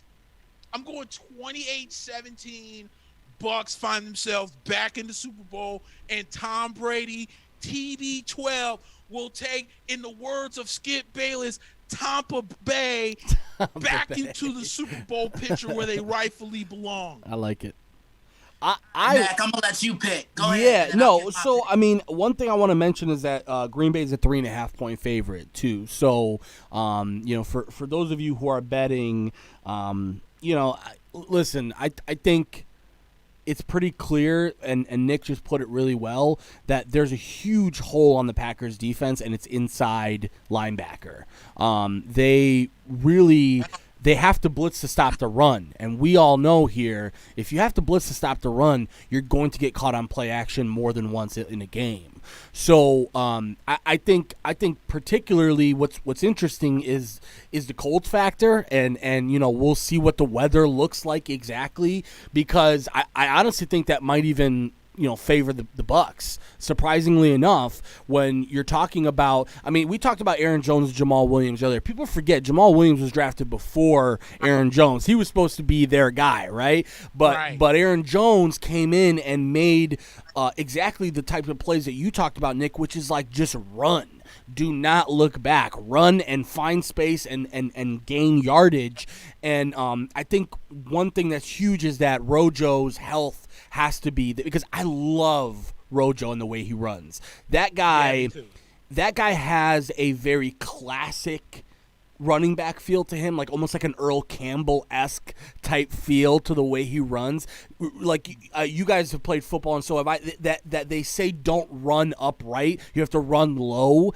And Leonard Fournette is an example of a guy who maybe runs a little bit too low and gets himself in trouble with it. And I think Rojo is kind of the opposite, where he's just always upright. His legs are always churning, and his the way he gallops is like it's tough to take down at a second and third level. So I agree, though. I think Tampa's offensive line is really, really good right now, and they're reeling even after losing one of their better offensive linemen. I think this is going to be more of a high-scoring game than I think you do, Nick. I think this is going to be more of like a 33-31 type feel, and I sense it's going to come down to who has the ball last. I'm always going to put my money on Tom Brady in these types of situations. Aaron Rodgers is not a slouch, but I'm going to put my money on Tom at the end of the day. I think as long as Bruce Arians, Byron Leftwich, and Todd Bowles don't shoot themselves in the foot game planning wise, I think, you know, 11-on-11, I think Tampa Bay is better. Yeah, you know, you look at the game, and this is what I think it comes down to. That Tampa offensive line against that Packers defensive line. That's what I think will determine the outcome of this game. So who can ever win that war up front will have that trip to Tampa Bay. I'm looking at Green Bay because they're going to come in with a chip on their shoulder. This was their worst game of the year, that game when they met them in Week 6. Yep. Worst they looked all year, and they got it together after that. And I think they avenged this. I think Green Bay will win the NFC Championship. I have a score of 28-24. Like you said, Mack, I'm with you. I think this does come down to who gets the ball last, and you know, I think Green Bay's defense, they'll make a play when they know they need to, and Rodgers will get the ball back. Yeah, I think Devontae has about 7 or 8 receptions, maybe 110 to 115 yards receiving, but Rodgers is going to spread the ball around. They're going to create ways to get Aaron Jones the ball. I wouldn't even be surprised if they used him in the slot because Tampa's going to do everything they can to solidify that middle. And like one of you guys said, run halfback tosses, run halfback stretch plays, just to kind of get outside, move the ball down the field. Can the Packers' offensive line emulate what they did last week against the Los Angeles Rams? Because if they do, they'll get to Tampa Bay. Interesting. Yes, sir. So we got 2 going for the Bucks. We got 1 going for Green Bay. It's all gravy. But let's go to the I will AFC say title before we game move later on, the night. I wanted to choose the Packers, but how the way that my feelings work and the way that like all that works, I just couldn't. Sorry. Look, man, look, I get it. You ain't got to explain nothing. I don't want to get in trouble with Oso either. I'm like, man, I'm over here, I'm counting my blessings with Oso. Hey, look, I got mad at nobody that picked the Saints last week. Y'all know, and I actually. What are you talking about? You clown me. No, I just laughed. There's a difference. But I have to commend him. Oh, no. Look, I gave you mad props for the P's. I said it was spot on, and I laughed and said except for the score. I didn't come out and was like, "Oh, you're such." I'm not who you think I'm finna say. Who did the same thing to you about the Bears-Packers game? I didn't come up here and was like, "You're such an idiot for picking New Orleans to win the game." I knew all that. Yeah, I laughed, and I said. I'm just busting your shots, but you know what right. I always tell you, you don't know shit. So I have to testify. I have to testify on Nick's behalf. Last week, I was expecting Nick to show up. Hey, it's gonna be a and he was really analytical about it, and I could tell he was holding back. I could tell he was holding. I could tell he wanted to go. This is gonna be over, and I'm gonna tell you what he did after the game was over. He hit me up on Snapchat, and he just said, "Ain't my ass," and it shows Tampa kneeling, and he goes, "Yeah, Alvin Kamara was gonna have a great game. So was Michael Thomas." Hell right. Hey, I never blame people for acting petty after winning. Please be petty. Look, I don't. Yeah. And so what Nick was just talking about me having to clap back on somebody because they got on me about how I misspelled Mitch Trubisky's name wrong, but oh my they God, spelled this Mitch's dude. name wrong. Yeah. Anyway, that's a dinner conversation. Yeah, seriously. Buffalo is going to Kansas City to take on the Chiefs. Hey, if you want to talk about 1992 reincarnated, here we are. Yeah. The days of Jim Kelly and the Bills going to Arrowhead to face, Montana after he left San Francisco to take on the Chiefs because Joe still has it like Tom Brady.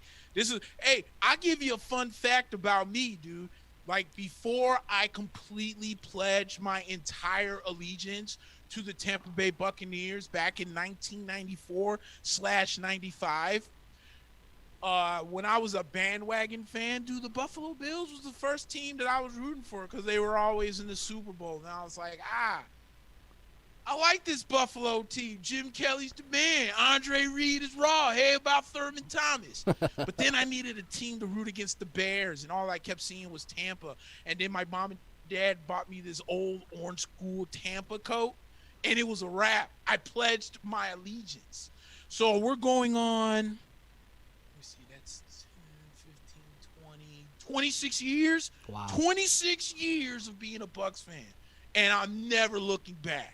But I still do have a soft spot for the Buffalo Bills in this game against Kansas City. And we talked about it earlier, Patrick Mahomes, probably against my better judgment, but I'm not the one who's his doctor, is going to play. Josh Allen's going to be in there, dude. So here's my thing about this game, and I'll get you guys' opinion on this. But, yeah, Don Beebe was another one. I'm telling you, man. Those Buffalo, Bruce Smith, and those guys, come on, dude. Greatest Buffalo Bill of all time. Yep. Mr. Bruce Smith. Yep. Oh, yeah. Yep. You can't look. Easily. Yeah, he easily. He single-handedly changed that franchise when he got there. Best sack artist I've ever seen. Just wish he got himself a ring. That man, that's the only thing. He had 4 chances and no cigar. Right.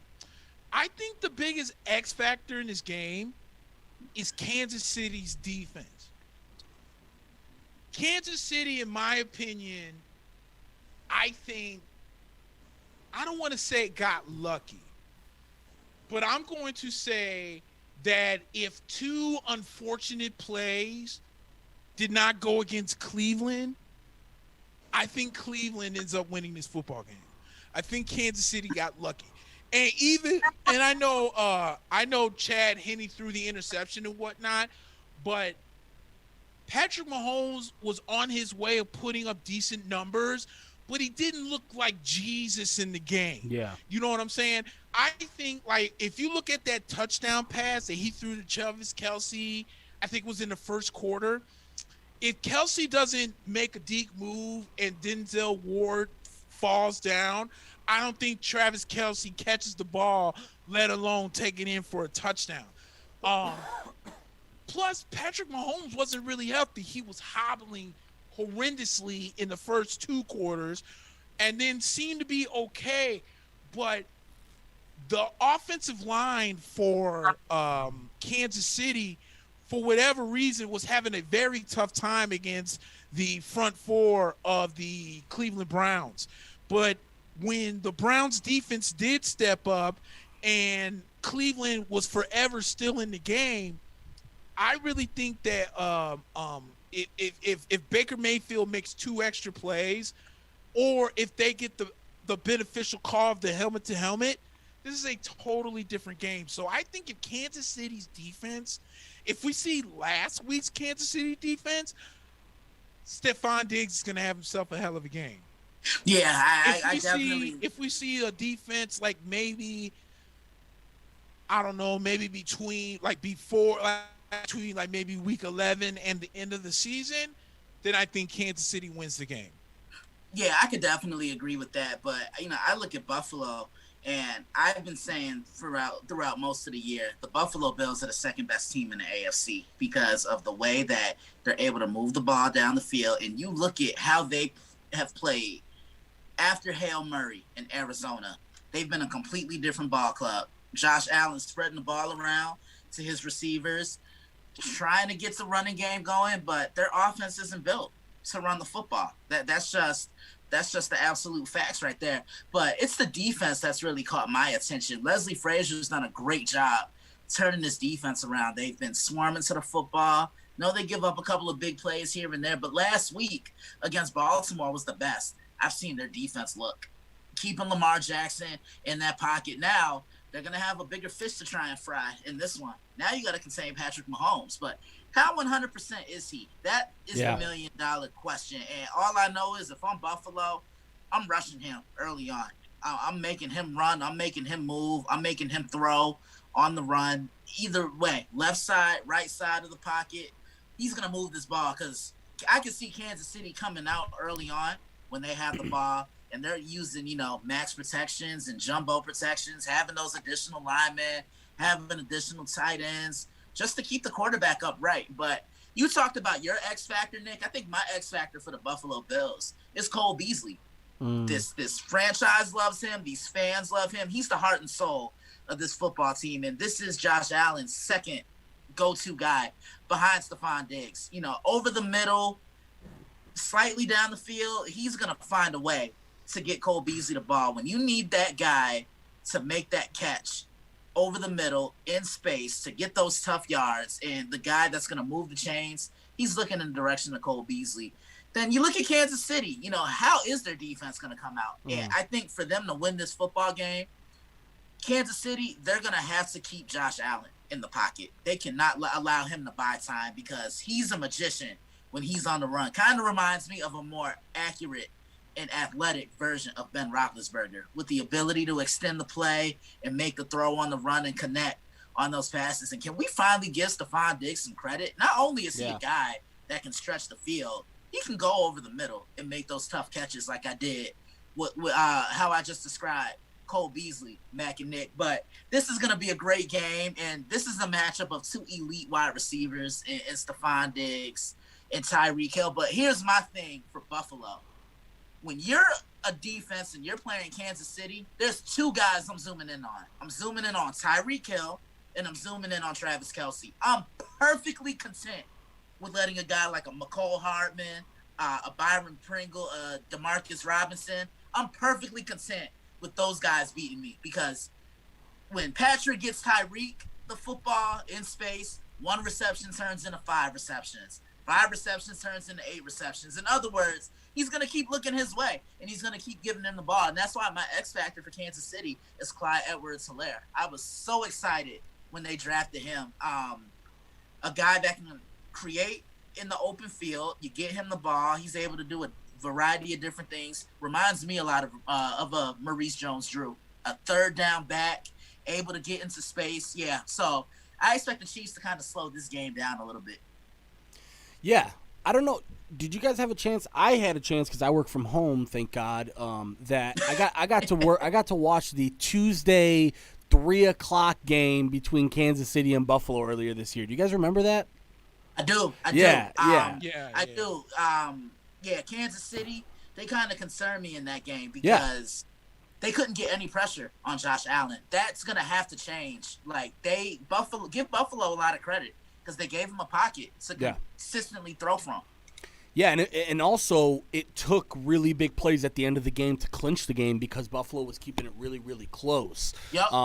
So, the one worry with me about Buffalo is that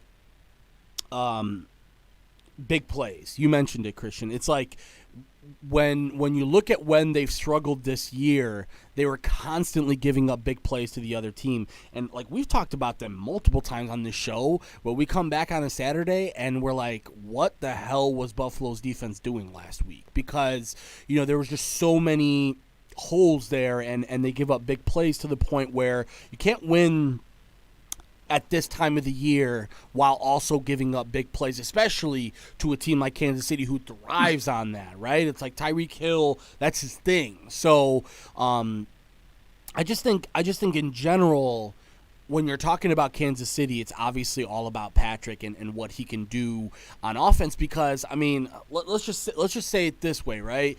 Chad Henne, there was never ever an option for Chad Henne to start this game. It was going to be Patrick, and say what you want about the protocol and the concussions and this and this and that.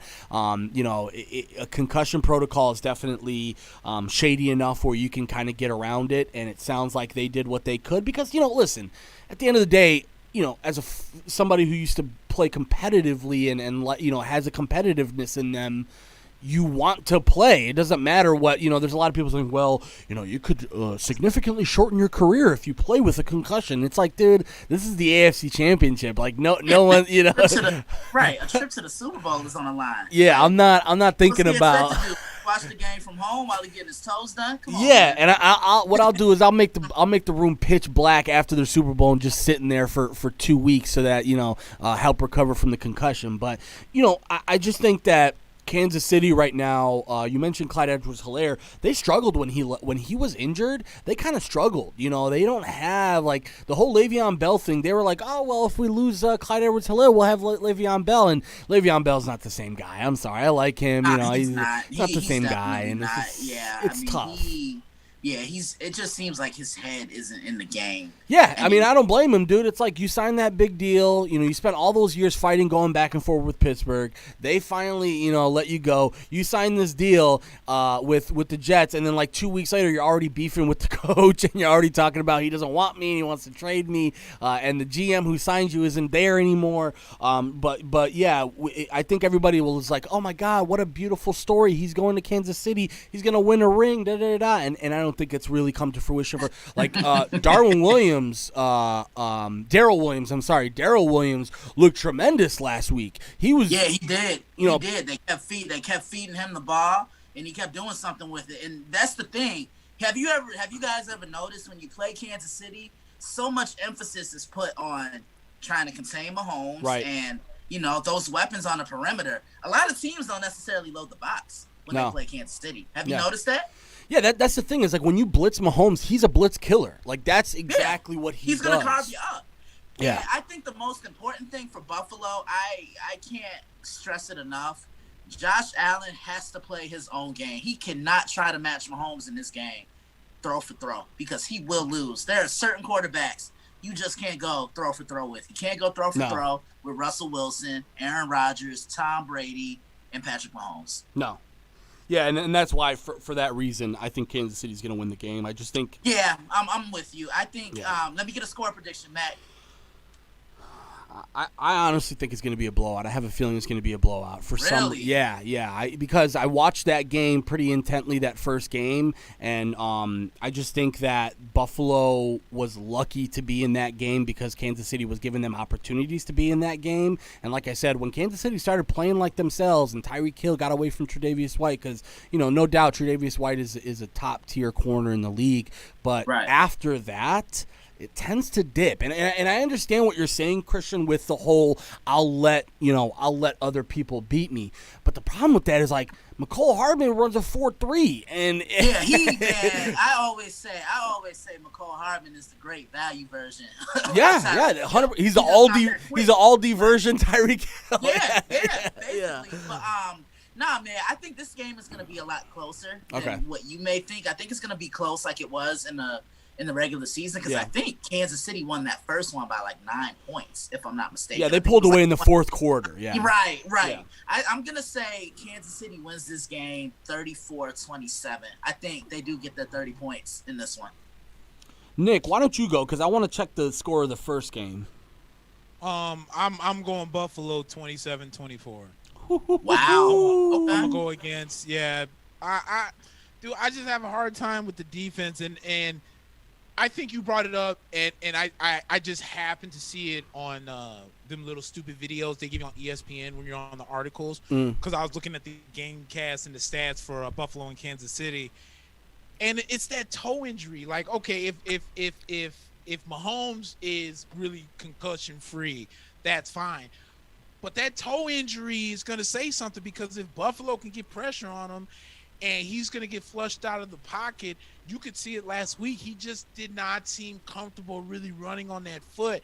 And I think a lot of his best throws when he was comfortable in the pocket, to where we've seen him make the Jesus throws with the flick of the wrist and everything when he was on the run, but you didn't have that on Sunday because of the foot injury. So I think, in my opinion, that toe, as much as we're focused on the concussion, I think that toe is still lingering.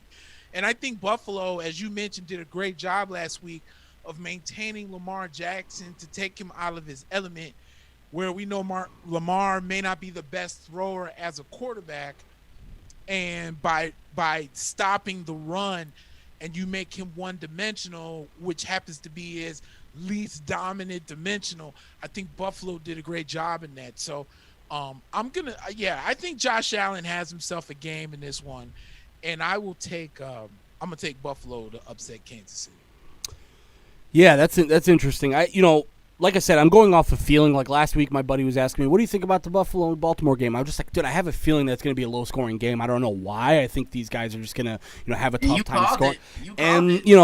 So that's what I'm saying. I'm just going to stick with my gut here. That I just really, Kansas City to me has a little bit too much weaponry on offense, whereas I think Buffalo, and I talked about it last week, that's why I thought they were going to lose last week, losing Zach Moss hurt them. Like, it's not like Zach Moss was like a huge player for them, but in the grand scheme of things, when you have to use Devin Singletary as a bell cow, and then on top of that, after Stephon Diggs and Cole Beasley, you got John Brown, who's definitely a veteran in the league, and Gabriel Davis, who's really stepped up for them. But I just don't see dynamic playmakers other than Diggs and Beasley. And for me, when you look at Kansas City's offense, you've got Tyreek Hill, you've got McCole Hardman, you've got Clyde Edwards-Helaire, Kelsey, you got Demarcus Robinson, and you made a great point, Matt. Can Buffalo run the football? Yeah. That's the thing, because that's going to be key when you're playing against a team like Kansas City. And it just seems like they can't consistently pound the rock as much as I would like them to. Yeah, 100%. And it was 26-17 the first game, and it came down to a couple of key first downs in the fourth quarter and getting field goals to add points, and that's how Kansas City won it the first time around. You know what? I'm gonna go with the similar score. I'm gonna go with 31-20. Yeah, I think that wouldn't really even be a blowout in my opinion, but I think 31 to like 14 I think is pretty solid to me. I think that's one thing that really worries me about Buffalo is the 3 and outs. If you have a 3 and out against Patrick Mahomes, and the way that they're so aggressive play calling wise, like you said, you want to talk about aggressive play calling. Your franchise quarterback is out with an injury. You have Chad Henne in the game. You and your defense actually brought the opposing team, the Browns, back in the game. And you want to talk about aggressive play calling. Eric Bieniemy, who I want to talk about as a prime candidate to be a head coach in this league, and Andy Reid decide, you know what, we're not going to leave it up to the defense. We're going to make a play on offense to end this game.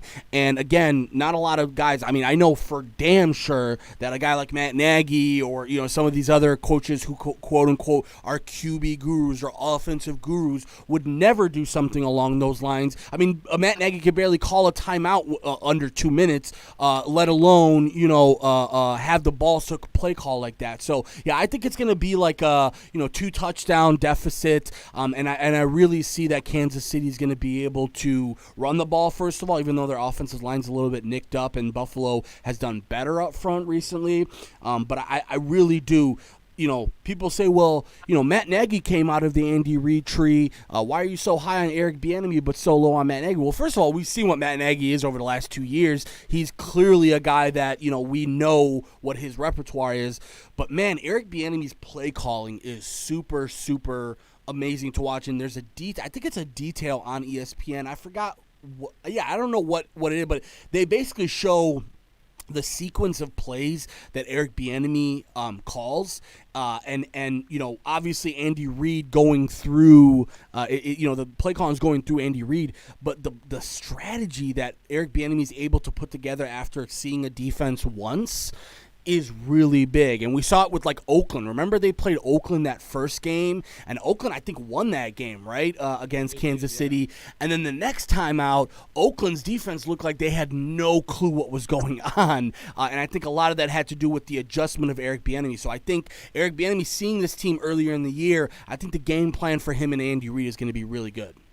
I'm so glad you mentioned that game against the Raiders that the Kansas City Chiefs lost. How the Raiders play defense in that game, that's how I think you stop Mahomes. Right. You rush 4, you rush about 3, you drop guys back. You got to have a spy in the middle of the field. So I'm also going to be watching Tremaine Edmonds for the Buffalo Bills. Yeah. One of a very underrated middle linebacker, 6'5", can roam around, blitz, stop the run, get after the quarterback. So he's going to be key, I think, for the Buffalo Bills defense tomorrow. But, yeah, Josh Allen, he cannot – I can't stress it enough. He cannot get into a shootout with Kansas City tomorrow, because that will not end well for him. Yeah. Can I get your opinion on Eric Bieniemy? I need your opinions because, listen. Man, I think he's one of the best offensive-minded guys in the National Football League, and everybody who's played for him has said one thing. Yeah. Why doesn't this guy have a job? Alex Smith just came out and said it the other day. Alex Smith had one of the best years of his career under Eric Bieniemy. I mean, he's an offensive guru, and the fact that he doesn't have a job is absolutely beyond me. I can't wait until he does. I really thought this was going to be the year, and he's just handling the situation with a lot of grace and a lot of class. Not saying, oh man, I should have been hired. You're hiring this guy. Yeah. Why not me? You're not seeing that out of him. He's just staying focused on what's ahead. He's going to be a coach within these next 2 or 3 years. Yeah, most def. I want to talk about, because we're on the subject of head coaches, and another one we didn't talk about was the Jets hired Robert Saleh, my guy, defensive coordinator from the San Francisco 49ers. Yeah. This now goes into the conversation with Deshaun Watson. Because Deshaun Watson has been talking about wanting to now go play for the New York Jets. The Miami Dolphins have been linked that if they want to move on with Tua, that they will go for Watson. Obviously, the Jets have the number 2 pick in the draft. The Dolphins have the number 3 pick in the draft, which happened to be Houston's pick, which was, if I'm not mistaken, the Laramie Tunsil trade. The question, I guess, we have to ask now is, Deshaun Watson has pretty much put his foot down and said, I don't want to be here anymore.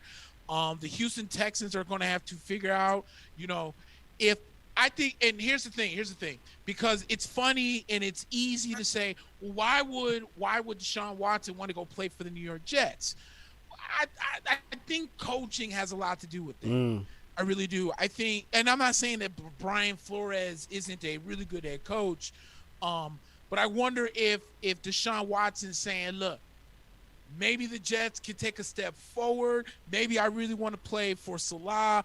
And then, if I'm not mistaken, he took the quarterback coach from San Francisco to be his offensive coordinator. So I wonder if Deshaun Watson is seeing something in New York that makes him want to go there. If I'm the Jets and the Houston Texans do call, you're going to trade for arguably a guy who's still in his prime, still young, dual threat quarterback, probably an upgrade from Sam Darnold. And if they say, hey, look, we want to give you Deshaun Watson, what's the price? Like, if you want Deshaun Watson, what are you willing to give up? You already know the Jets aren't going to get Deshaun Watson unless you give up the number 2 pick. But here's the thing. If the Jaguars do go with Trevor Lawrence and you're not sold on Fields, you're basically trading the number 2 pick for Deshaun Watson. Now, is it going to suck because you're still missing wide receivers and you still got Devontae Smith there? I think the wide receiver talent coming out this year is going to be really good. So you could maybe get guys down the road. But, if you go with Trevor Lawrence and you're not sold on Fields, you're basically going to trade a what if to an already established player. You're just going to add on more salary. Then do the Houston Texans get even greedier than there and say, well, we want you to throw in Sam Darnold too? Because if you're the Jets and you're saying, well, shoot, we got Deshaun Watson, who for majority can stay healthy, let's see what we get out of Sam Darnold. You got a whole bunch of teams that could use a Sam Darnold, and I would even throw my own squad in there because Tom Brady's not going to be playing in Tampa forever, and you just let Josh Rosen get signed by San Francisco. So I think the Jets are in a really prime position here for Deshaun Watson to come out and say, yes, I would love to play for the Jets if they traded for me, because the Jets can really come out as world burners in this with adding a Deshaun Watson and potentially flipping a Sam Darnold if they play the cards right. Yeah, I'm real curious to see how all this is going to pan out, because it's obvious Deshaun does not want to be there. And the way they've conducted business out there in Houston, I don't blame him. I knew things weren't right when Bob McNair made those comments in 2017 about, comparing the players to inmates who were peacefully protesting at that time. So I know Deshaun just signed the contract extension in September, and he did end up having the best year of his career. But when you're the face of the franchise, of course, you want to be in on the scoop on everything that's going on within the organization. And the Houston Texans haven't done that. And I feel like Deshaun deserves better. I hope they trade him, and I hope they trade J.J. Watt. Like, I knew the Texans were even more. J.J. Watt's way overdue. Yeah. To be honest with you, when they traded DeAndre Hopkins, that should have been J.J. Watt, if you ask me. Because it could be a whole different season if it's DeAndre still in Houston. DeAndre's there in Houston this year. Houston's probably a 10-win team, and they're a playoff team. Right? You think so? Possibility? I think here's the thing about the NFL. Anybody can flip it from one year to the other. That's the really special thing about the sport is, and it goes back to what Nick was talking about with the Jets, because I agree, like, people clowning him for preferring the Jets over the Dolphins. Well, here's number one thing, right? About the Jets, they kick the trend. What's the sexy thing to do nowadays? Go find a quarterback guru who can fix my quarterback. And the Jets said, no, we're gonna go out and get a gritty defensive coordinator, a guy who will get in people's faces, get people fired up. The first ever Arab, actually he's not. He's the third ever, but the first Muslim coach to ever grace the sidelines. It's a big deal. And by the way, New York is they they have their share of Arabs and Muslims there. So, that was a very, I think, coordinated pick for the Jets, and I thought it was one of the few big moves they've made in the last couple of years. But I agree with you, Christian. I think the writing has always been on the wall with Deshaun. I think he knows first and foremost that the organization did not listen to him. That was huge for him. When they gave Bill O'Brien the keys to single-handedly ruin the franchise and set them back 5 years, I think what he saw was this is clearly a ownership group. I mean, listen, I could say this with the Bears. Matt Nagy and Ryan Pace are not the guys who are holding us back. It's the McCaskies. It's Ted Phillips. These are the guys who are really ruining our franchise. So Houston, I think, is in the same mold where they see the McNairs and the way that they do business. And by the way, it was unprecedented. We've seen head coaches have GM type of privileges and roles, but it was unprecedented what they did with Bill O'Brien and the amount of leash they gave him to trade what some people think is the best wide receiver in the game for an old running back and can't stay healthy and a third round pick. And by the way, that contract is not going away. That David Johnson contract is not going away anytime soon. Yeah, either. I don't know. Look, I don't know what Bill O'Brien was thinking by trading DeAndre Hopkins. When it happened, I think I was probably as shocked as you guys probably were. Yeah. What's really going on?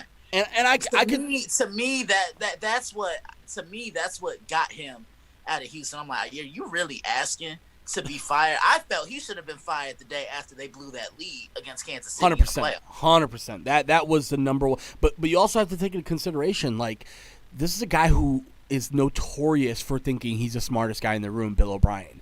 That was his thing. Even going back to Penn State, it was I know exactly what I'm going to be doing here. And it was nobody can come in and tell this dude what to do. And by the way, J.J. Watt is a cut candidate this year. I think they would save something like $14 million if they cut him this year. So, and a team can still benefit 100%. J.J. Watt. I know he's not the guy that he once was when he was, on the rampage, winning the 3 defensive MVPs in 4 seasons, but he's still a serviceable guy. Yeah. I'm almost willing to bet money he'll go to the Packers next year. I could see it. I could see that. I could see Seattle going after him because Seattle needs that spark. Him, Pittsburgh too. Bobby Wagner and Jamal Adams, pretty scary. Because I don't know if Carlos Dunlap is really the answer. No. For Seattle. Nah, I don't think he is. He can go play with his brothers in Pittsburgh. Let me say this too, because I think you brought up a great point, Mac, where I think Bill O'Brien's biggest enemy was himself. Mm-hmm. When he tried to convince himself, okay, I'm going to trade DeAndre Hopkins because he asked for more money. I'm going to bring in David Johnson. But then I'm going to sign Brandon Cooks. And I'm going to convince the Houston world, the Texan nation, that Brandon Cooks could be as good as DeAndre Hopkins with Deshaun Watson being healthy, and I can flip this offense. And in 3 games, Bob McNair was all right. You're an idiot. You're out. Dude, why would you outthink yourself? Because all DeAndre Hopkins wanted was a few extra bucks. But can I just say, that makes the McNairs look even stupider. Because it's you gave this dude the keys, and then after 3 games, which, by the way, I want to say, I don't like the Texans or Bill O'Brien, but that was a tough 3-game stretch, right? It was Kansas City, I want to say Kansas City, New Orleans, and they faced 3 of the best teams in the league the first 3 weeks, and then Bob McNair was like, you know what? This is the last straw for me. I'm done. Let's fire him. It's bro, where were you last year when he traded DeAndre Hopkins for nothing? It's silly, and to me, Deshaun Watson is sensing that there's only 2 or maybe 3 teams who have the assets to trade for him. The Jets, the Dolphins, and I believe a lot of people are talking about the Colts, but I just don't think the Colts are a real guy. Do you guys have any other teams in mind for him? San Francisco, I think. Oh, yeah, that's right, with Garoppolo. That's right, I think would be one. They have the best assets. True. In order to get him. I could see New England going after him, just an even swap. Because, Belichick is notoriously known for trading back into the draft. Because I think the Patriots are 15th on this draft order this year. So I could see that. And I've seen scenarios where Houston's traded Deshaun to New England for Jimmy G, just straight up. The Colts are an interesting one. It's funny you say that because the way Houston's ran, they're stupid enough to trade him to Deshaun Watson. Right, exactly. Super division rival. Yeah. I mean, I'm not gonna take that off the table. I can see him as a Colt next year because they are in the running right now for a quarterback, and they have the money too. Because I don't think Jacob Eason is ready right now to start for the Colts, and Jacoby Brissett, he's definitely not that guy. So the Colts, they have like a ton of possibilities. You go and get Carson Wentz. Do you go the old man route again and maybe sign Ryan Fitzpatrick? I know a guy in New Orleans who's looking for a job. Sure. Jameis possibly. Yeah. Dude, how about Mitch? Hey. I will mark out if Jameis Winston ends up in Indianapolis. I think I was saying this. I forget who I was talking to, but the one thing about Jameis Winston that a lot of people don't want to really bring up. Jameis Winston over his career in Tampa Bay has made average wide receivers get paid. 100%. Rashard Perryman was a bust to everybody until he went to Tampa Bay. Then when he went to Tampa Bay, he got Rashard Perryman paid in New York. Yeah. That's how good of a season Rashard Perryman had. You get what I'm saying? Yeah. When Mike Evans went down, he made Chris Godwin look as good as he did. I'm not saying Tom Brady hasn't, and Chris Godwin has struggled over the last couple of games, but Adam Humphries, you mentioned him last week. He made Chris Godwin look really good, and that's the thing that I have, where if Eason's not ready, and even if you're Jameis, because look at it like this: what if Drew comes back? Mm-hmm. Are you really? If you're a starter in the league, and on top of that, not only are you a starter in the league, but you couldn't even break second on the quarterback depth chart. They had to put Taysom Hill on there. Yeah. You get what I'm saying? So what are you going to do? So if Drew comes back and they bring Taysom back, you're not sitting on the sidelines to be the third man in New Orleans again. If the Indianapolis Colts come a-calling and say, hey, look, or the Pittsburgh Steelers come a-calling and say, look, or the Denver Broncos, who should be, thank God John Elway finally figured out that he was an idiot as a talent developer and the president and just decided to be president for the Denver Broncos. Jameis, Deshaun Watson makes sense in Denver. There's no way Vic Fangio really thinks that Drew Lock is the answer. Piss off. I can give you two better names than him. Nick, it's so funny you said that because another show I contribute for, it's called The Prime. We were talking about that. Okay, Denver, what do you do now? And that's when I said, okay, Phillip Rivers only signed a 1-year deal with the Colts. Phillip Rivers going to Denver. That's better than anything they've had ever since Peyton Manning retired. You think he'll automatically come right back out of retirement and say, hey, no, this was before. This was before I was gonna say. he retired. I just said to myself, I'm like, look, makes sense. Denver would make the most sense. He knows the division. Mm-hmm. He spent the majority of his career in the division. Drew Lock isn't the answer. As much as people want to convince me that it is, no, he's not. Drew Lock wasn't the answer. Everybody thought Brock Osweiler was going to be the answer. He leaves, and he signs, a massive deal in Houston after playing, 6 or 7 games. Trevor Siemian wasn't the answer. You get where I'm going here. They haven't had a consistent quarterback ever since Peyton Manning. The real question here is value, because unanimously, I think everybody agrees that Deshaun Watson's probably worth anywhere between 3 to 4 first-round picks, and that is super, super severe in my opinion, right? Like of the Bears are in cap hell, so they're not even in the conversation right now for Deshaun.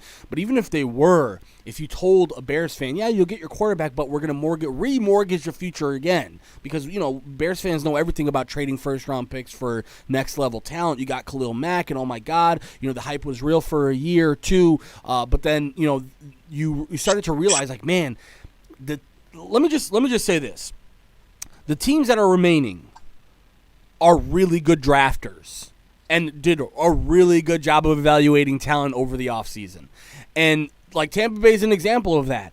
They've got guys like Keyshawn Vaughn. Is it Colin Johnson, Nick? Tyler Johnson. Tyler Johnson. That play he made last week was next level, one of the better plays I've seen in the season, and it was a clutch play too. You saw it on the defensive side of the ball when in the secondary with Tampa Bay. Kansas City with Clyde Edwards-Helaire and the way that they drafted some secondary help late. And the Bears and some of these other teams, man, you got to start to look at it and go, if I'm draining myself of first-round talent, and I'm also draining myself of mid-round talent because, I don't think anybody's going to trade 3 first-round picks. But, let's say, for example, you're the Jets and you have to trade the number 2 overall pick, another first-round pick, and maybe 2 third-rounders or 2 fourth-rounders, whatever. You're still looking and going, oh, that's not that bad. We're the Jets. We need a quarterback, and, we got plenty of cap space and da-da-da-da.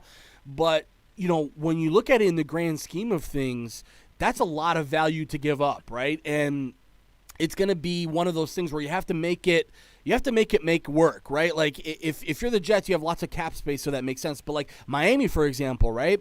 Miami did a lot of spending in the offseason last offseason, including like Byron Jones and like Kyle Van Noy and some of these other guys on the defensive side of the ball.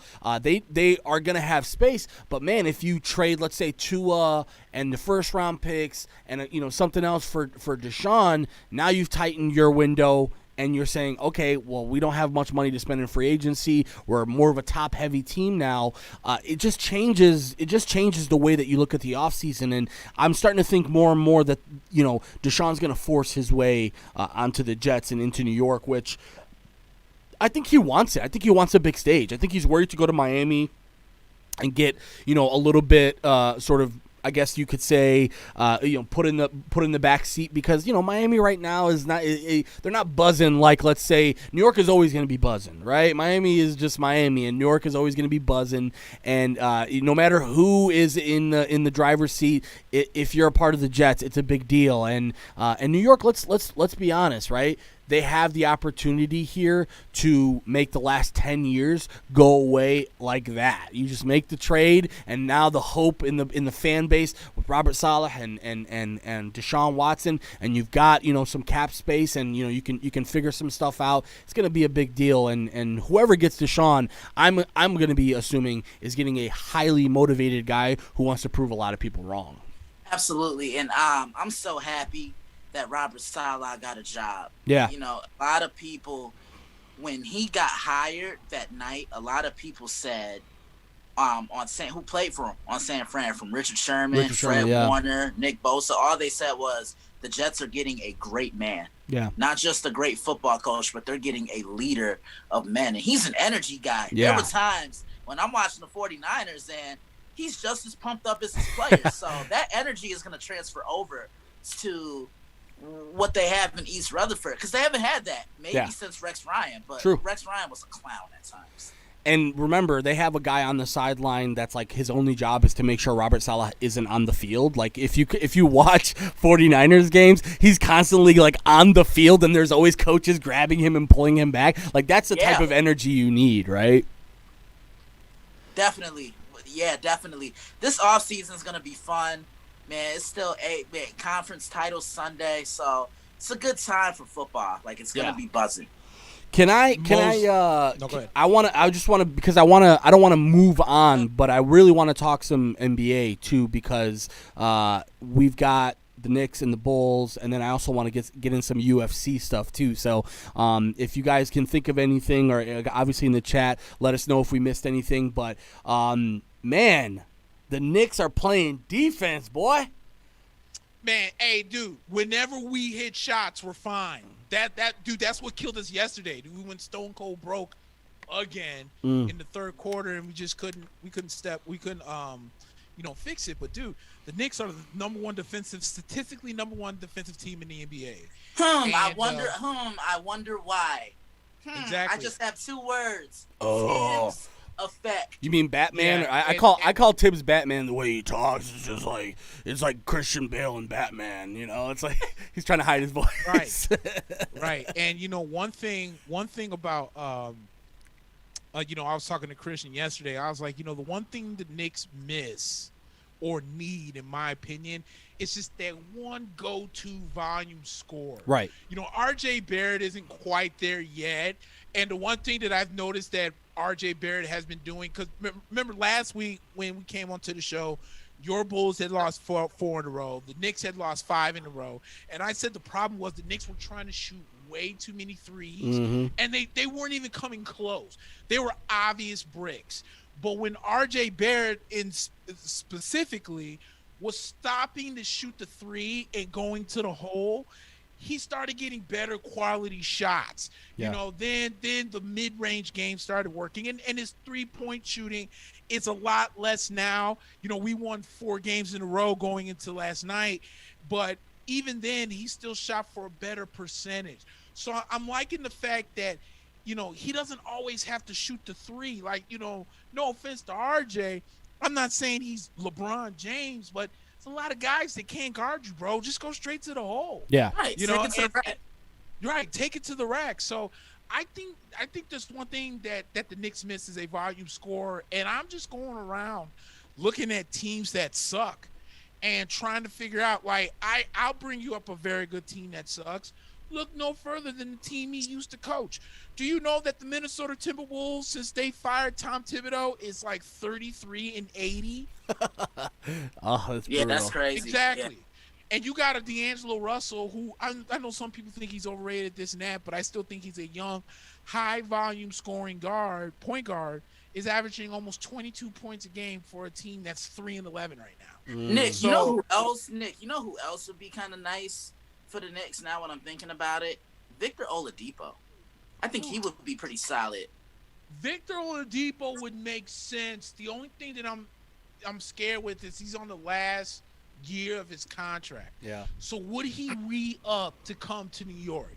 You know what I'm saying? So that would be my only minor concern with getting Oladipo. But for me, that's why I'm so upset to a small extent that the Chicago Bulls are actually kind of decent, because I would have asked what's the price tag on Zach. Zach, yeah. Zach is having, without question. Zach is having a career year. Yeah. If the Bulls were sucking, if they were bad, I'd have been like, then what's the price tag? If it's not anything ridiculous, make the deal. Yeah, because I've seen a lot of guys on social media say, Zach doesn't deserve this, trade him, this and that. Yeah, so I could understand why you would ask for that. I will tell you, though. I will tell you, Christian. Let me hear it. This isn't Egghead and this ugly dude on the sideline that we had last year. Billy Donovan, for some reason, he has brought the same thing he brought to Oklahoma City, where everyone thought Oklahoma City was going to be a cellar dweller, and all of a sudden he comes in, and Oklahoma City's competing somehow, and the Bulls are doing the same thing with players, by the way, with almost the same roster as last year. We only have like 1 or 2 different guys. I'll say this. Nick served me some humble pie around. Nick, you know where I'm going with this. This was probably like around NBA Finals time when the Bulls hired Billy Donovan. And somebody in my sports group asked, is this a good hire? And I just said no. Sure. And Nick is like, what are you talking about? Who would you have wanted? And, I've been on the bandwagon. Man, let Chauncey Billups get a job. Yeah, I agree. Nick is like, okay, has Chauncey ever coached? And Nick is, Nick had a point there. And he's like, look, Billy's got them to the playoffs. Every year in OKC, he's got them to the playoffs. I think KD won his MVP under Billy Donovan, if I'm not mistaken. I think and Russell had it was Russell who had that crazy triple-double year. That was under Billy Donovan, Yeah. But, Billy Donovan's a good coach. I'm not going to knock that. I still remember what he did at Florida. I mean, winning those national titles back-to-back with the same team. Yeah. Therefore, with the same damn team. He's been solid in the NBA. Yep. J.R. Brewer. Yeah. Just to name a few. Yep. Right. Can I also I want to bring up a name for you guys before we move too far into the Bulls. The Pistons are terrible right now. Would you guys take D Rose back? In a heartbeat. Absolutely. In a heartbeat. Because he never wanted to leave the Bulls. No. He never wanted to leave. Yeah, and he loved New York, too, by the way. After he left New York, did. yeah, he talked about how much he loved New York, and New York sort of took him in, and he never expected to be there, and he wasn't happy when he first got traded there, but he was super grateful to be in New York. I think that makes a lot of sense, because Detroit, I mean, there's a couple teams that are, like, low on the standings right now. I think, like, Toronto, Miami, Orlando are under our teams right now. I think that maybe that will change eventually, but the Pistons are way down there. I think they're 3-13 or something like that. Yeah, I knew they were bad, but I didn't know they were that bad. Now, I have a question for the both of you. What's your take on this whole thing with Brooklyn? Because, Mac, we were talking about it. Oh, let's go. Listen. Offensively, they're going to be a problem. Yeah, I mean, they have three guys who can consistently create their own shot. Right? Kyrie can get his. James Harden is the best scorer not named Kevin Durant, and Kevin Durant is a walking bucket. Right. The man's name is Easy Money Sniper for a reason, right? But it's that other end defensively, man. They had to damn near get rid of all their defense just to get one guy. And I'm just wondering now, is this starting to backfire? Is because Kyrie doesn't play defense. Yeah. It needed he James never Harden. has. Kevin Harden Durant played better defense when he got to Golden State.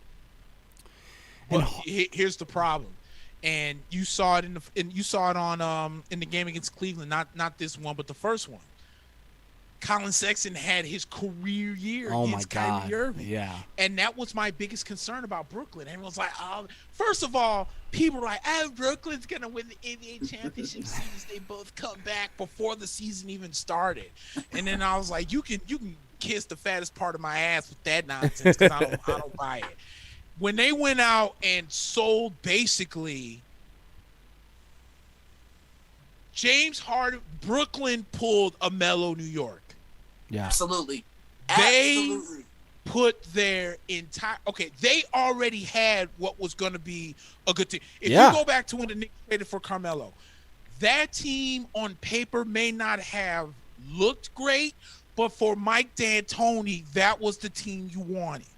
And then Carmelo, basically, the Knicks could have gotten Carmelo the next year and still had the core, but James Dolan made Donnie Walsh pull the trigger on a trade that Donnie Walsh didn't even wanted to make, and it really set the Knicks back like almost 4 or 5 years. Yeah. So you're saying if you're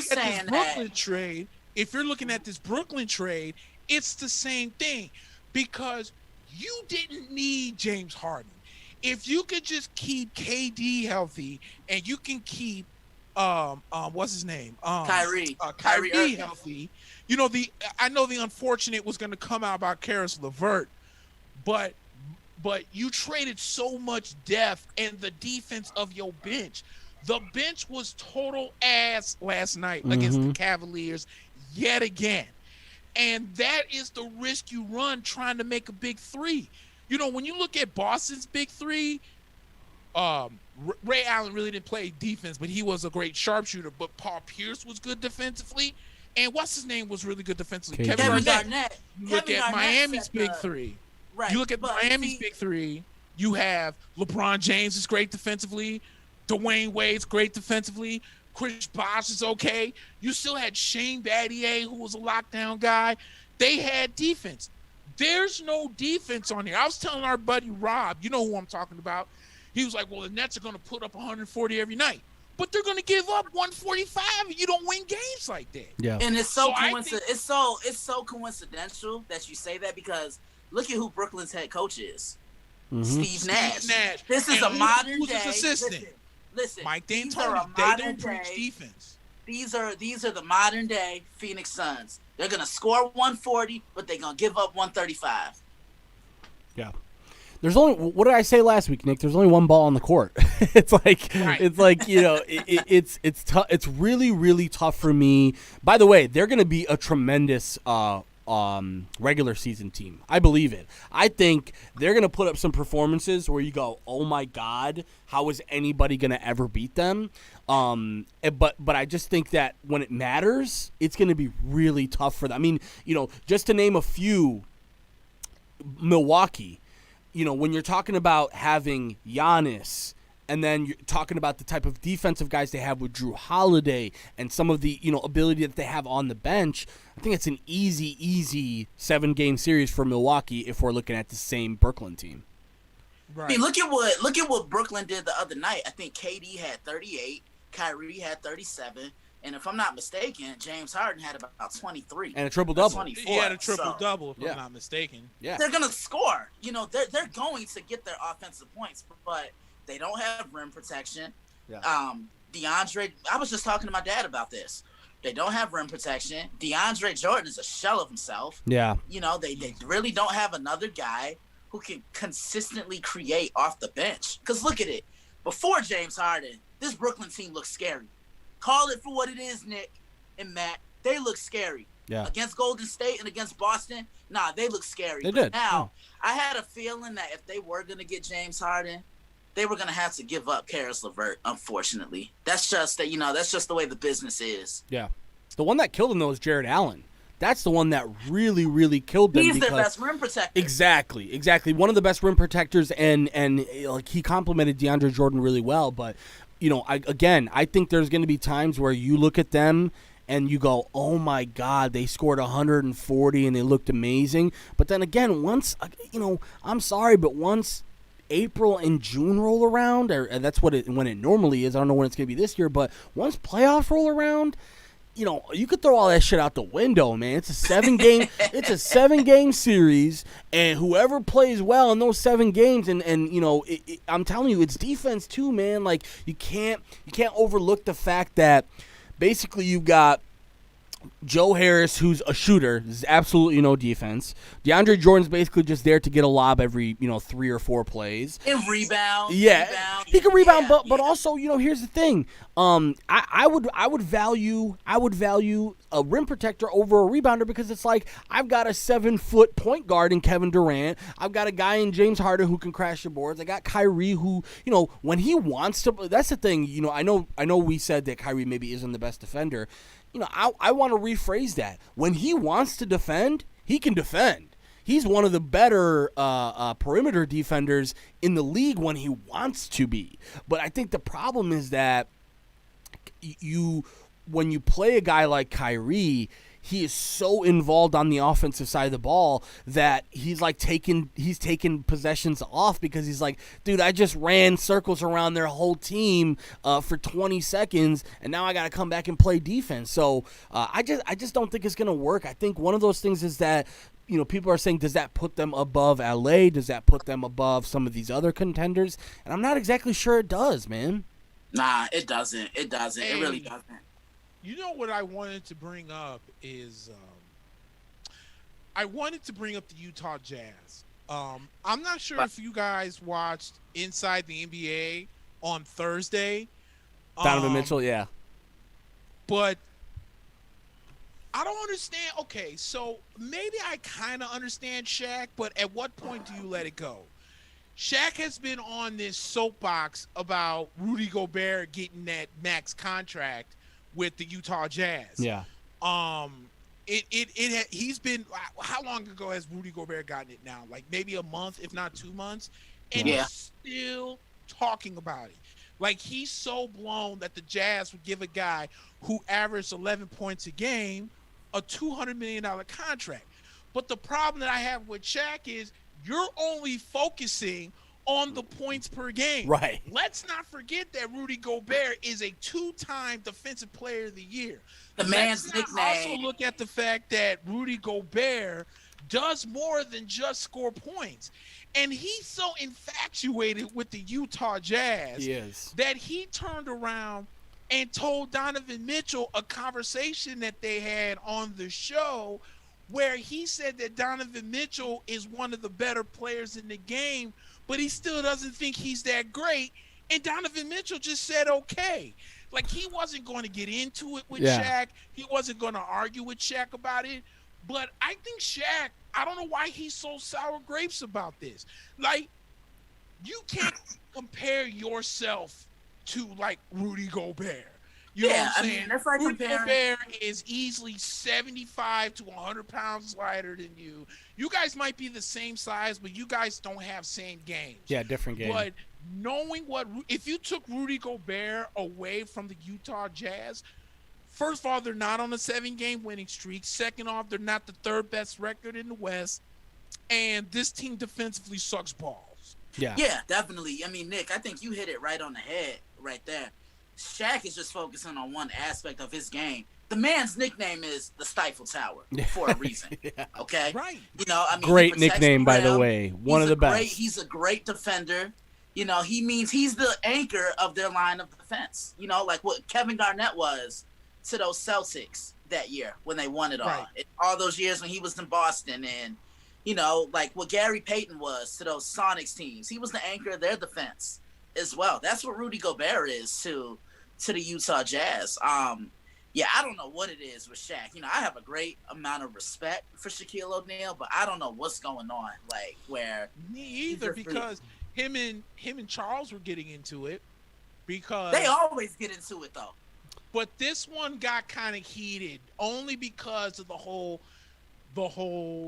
Gobert thing. And even Kenny Smith, like Ernie Johnson had to tell Shaq to let it go. Yeah. But even Kenny Smith was saying the same thing, because he was saying, you know, it's different styles of the game. Like you can't keep saying, oh, well, he only scored 11 points a game. But his defense is what keeps Utah as good as they are. It's what stopped Zion Williamson, if you looked at that Pelicans Jazz game, for having so many easy buckets to the hole. Williamson was able to get in there with ease, but he couldn't finish. Why? Because it's a 7'1" defensive player of the year sitting right there, ready to block your shot, and he's altering it. That's where the money is at. Yeah, exactly. So, like, just because he's not out here dropping 35 points a game like LeBron and KD and everybody, his value is much different. So you can't keep trying to take away his defensive value because of what his offensive value was. And that's what the Jazz felt like. He was worth the max contract, and they couldn't afford to let him go. But Shaq over here acting like a straight-up bitch sometimes when it comes to Rudy Gobert's contract. And then you spread it around to where you go to Donovan Mitchell and tell Donovan Mitchell that you don't think he's really that good. After a game, like, come on, after a game too, like, that's so bad. Did he not watch Donovan Mitchell in the playoffs? Didn't he put up a 50-piece? He put up. Look, Donovan. If anything, Donovan Mitchell to me is underrated, 100%. Like, look, he's a two guard, right? He's He's so a combo guard, when he's healthy, Klay Thompson, you have James Harden. You might have to put Spider in that conversation of the elite two guards. Like, he can score. He can score with the best of them. Yeah. Not doing it in a big market either. Just imagine if he were in a bigger market like LA or, you know, like a Brooklyn. Shit, even OKC. Yep. You know what I'm saying? The reason why, honestly, guys, I don't want to pull the curtains back too far, but, like, I don't take that shit seriously, man. It's all for entertainment. It's all for shock value. You know, the same. I had the same reaction when Stephen A. said some stupid shit about Kyrie retiring. You know, this is all clickbait. This is all marketing. And by the way, Shaq is a genius marketer, by the way. And that NBA on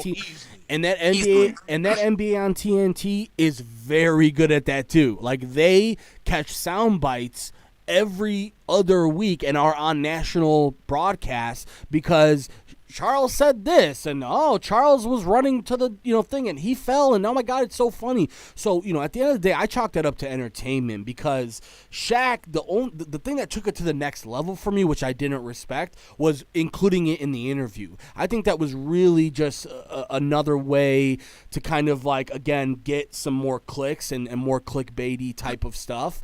And I thought Donovan handled it with absolute class. I think he could have said, "Yo, fuck you," who do you think you are? Da, da, da. He could have had that type of reaction, but I think his reaction was right on, which is like, I don't care. I think he just said, okay, like whatever. And honestly, man, you have to remember, dude, Shaq is like this dude who pretends like he was this. He still thinks he was Kareem, right? And he still thinks he was the greatest player of all time. And what people don't remember is that Shaq was not a very good teammate at many times, and Shaq was not the hardest working guy at many times. So it's like I feel like you can't throw stones in a 100% made of glass house, Shaq. Right. So please, be careful with that. Yeah, definitely. Yeah. I don't know what's been going on with Shaq the last couple of. He's just a smart guy. He wants to make money.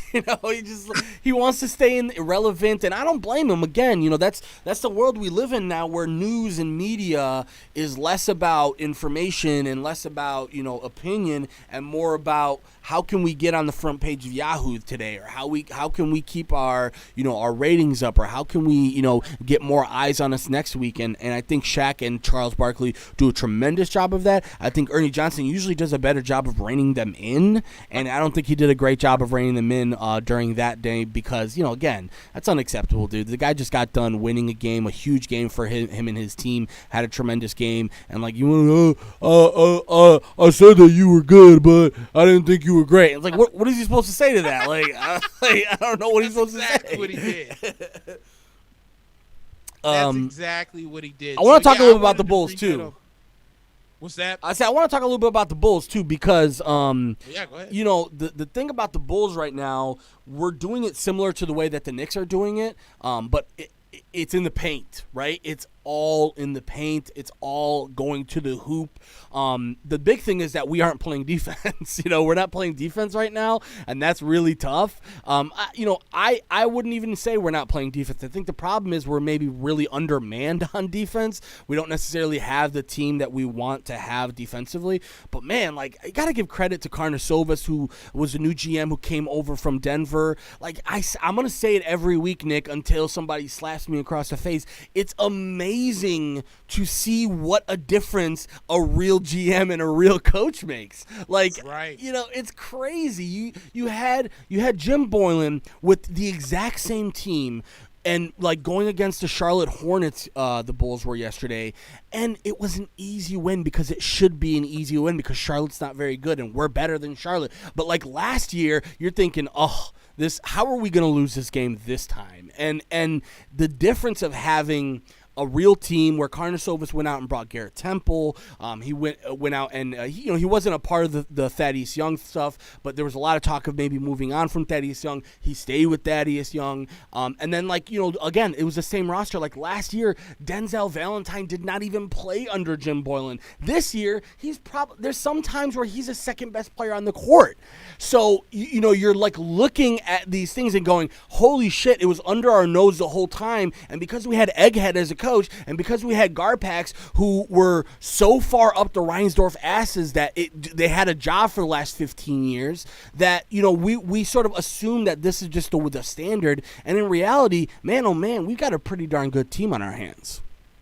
Yeah, they definitely. Yeah, I will say that about the Bulls. They definitely are playing a lot harder, because you just really didn't know what to expect. Fred Hoiberg, that's another one who was a bad coach as well. Oh, my God. You know what though? Fred Hoiberg is, I don't want to say bad is too strong. I would say maybe he's, I guess bad and not that great are kind of the same. Well, he wasn't creative enough. He was a college coach. That's the thing that bothers me, right? He was more for college. Yeah. He was more fit for Iowa State than he ever was for the Chicago Bulls. And then the Bulls, I think the Bulls just wanted him because they weren't content with Tibbs and the lack of offensive production. I think, and then when they signed Fred Hoiberg, they got all offense, and they were one of the worst defensive teams in the league. And you have to remember, the Bulls were really upset at Tibbs because the players were not happy towards the end of Tibbs' tenure. A lot of that had to do with practice. A lot of that had to do with him pushing them so hard. And maybe, a lot of people say he, hurt Luol Deng's career. He hurt Joakim Noah's career. He obviously hurt Derrick Rose's career with the way that he played or the way that he coached. And I think what they wanted was the complete polar opposite. And then, you got a guy who, comes in, hey, I'm Fred Hoiberg, and, we're going to be best friends. And then everyone's like, dude, who the hell is this dude? And, on top of that, unfortunately, the Bulls didn't know when to just say, you know what, it's over. And they decided to go out and get D Wade and try and pair him with Jimmy Butler, and you set your franchise back another 5 years, and then you have to trade him, and you trade Butler, and honestly, Zach LaVine is saving that Butler trade, because otherwise, let's be really honest, Chris Dunn hasn't stuck around, Lauri Markkanen is not that great. I'm sorry. He's a good play. He's a good, solid player. He's on the last year of his contract, and the Bulls probably aren't going to go crazy to sign him. They may match somebody who signs him because he's a restricted free agent. But Lauri Markkanen has not taken the types of steps up that you needed for him to be a big part of that trade. So, Zach LaVine has really saved that trade with the way he's played this year. He's played like an elite player in the league. He looks like one. And I'm just excited. I'm excited to look at the standings, see the Knicks in the 8th place, and see the Bulls in the 9th place, and see some of the teams that we see in the top 7. This is going to be a competitive season for the East, and I think more so you're going to start to see teams like Toronto, teams like Miami, teams like Orlando. You might see some sellers there, and I think the Knicks and the Bulls could be in a position to buy at the deadline. Here's a question. Here's a question for Nick. I know you were talking about the Knicks potentially getting that volume score. Here's another one that kind of came to mind. What about a guy like maybe a DeMar DeRozan? Whew. I'd take DeMar. I would take DeMar and then move. I would take DeMar and then move RJ to the 3 and leave DeMar at the 2. So you could potentially have, for a starting lineup, you could potentially have Elfrid Payton, DeMar DeRozan, RJ, Julius, Mitchell Robinson. I'm all for that. Yeah. And look at it like this, dude. We have trash players that we can move, and we have picks that we can add into it that's not called first rounders, where we can make, or if we do, Dallas. Hey, what's Dallas's record, by the way? I'll look it up for you. Go ahead. Yeah, look it up for me, because we have Dallas's first round draft pick this year too, because of the KP deal. Trade. Right. So, if that pick's gonna be low, then hell, go ahead and trade it if you want. If it's going to be high, I'd keep it. But we got a plethora of second-round picks and guys we can give the San Antonio Spurs for a DeMar DeRozan. That's a good one, too. There's guys out there. I just feel like the Knicks are a team that could use I like the high-volume point guards. I was even thinking about, remember – earlier in the year, Damian Lillard came out and said that he was almost a New York Knick. Mm-hmm. He was one good player away from being traded to New York. Thibodeau's been asking for a star. The Portland Trailblazers suck. And I know as much as Damian Lillard wants to stick it out in Portland, if the price is right, you can bring Dame to New York and let him light it up here. He might go somewhere. I don't see that happening as much. Psych, because we got Leon Rose, and Leon Rose will make it happen. He knows people that know people in the NBA, and he's going to figure it out. He's already batting 1,000, okay? He's already batting 1,000. This will just keep putting him in that legendary status. And James Dolan keeps his fat ass nose out of his business and just worry about the Rangers. Keep playing the guitar and keep playing in the band. Yeah, exactly. Just sign the checks. That's all I need you to do is just sign checks. By the way, Dallas is 8-7. Definitely. They're what? 8-7. They're not that impressive this year. The Bulls just beat them last week, so they're not that great. I think Dallas kind of came into the year a little overhyped. Luke, don't get me wrong, Luke is good, but there were people last year after the playoffs saying, "Oh yeah, Luke is top 5," and I'm like, he's only 21. Yeah, let him build up. He's not even in his prime yet. Yeah, and KP just came back, I think, like a week and a half ago, 2 weeks ago. So, yeah, it's still way too early for them. And let's be honest, they don't have much after those two. Like, Dallas has got, like, Tim Hardaway Jr. and a couple of other, He's too up and down. Yeah, down. And honestly, I mean, another one that it's not the sexiest of picks or trades, but, like, Buddy Hield. If Sacramento, if things don't go well for Sacramento the rest of the season, they want to. They already did extend De'Aaron Fox. Yeah, and then that whole Marvin Bagley thing. By the way, dude, I have to mention this. Whoever was drafting for Phoenix or Sacramento those years, I know Vlade Divac was in Sacramento, and James Jones, the former Heat player and former LeBron nut hugger, was doing the GM in Phoenix. How in the world did Marvin Bagley and DeAndre Ayton go ahead of Luka? It boggles my mind, because DeAndre Ayton's not a bad player, but he was far from a number one pick that year. Just made a lot of sense. He went to Arizona. The Phoenix was the number one pick. But then Marvin Bagley, I mean, the guy is barely playing now for Sacramento. And instead, you get Luka, who, by the way, was like playing at Real Madrid in basketball when he was like 15.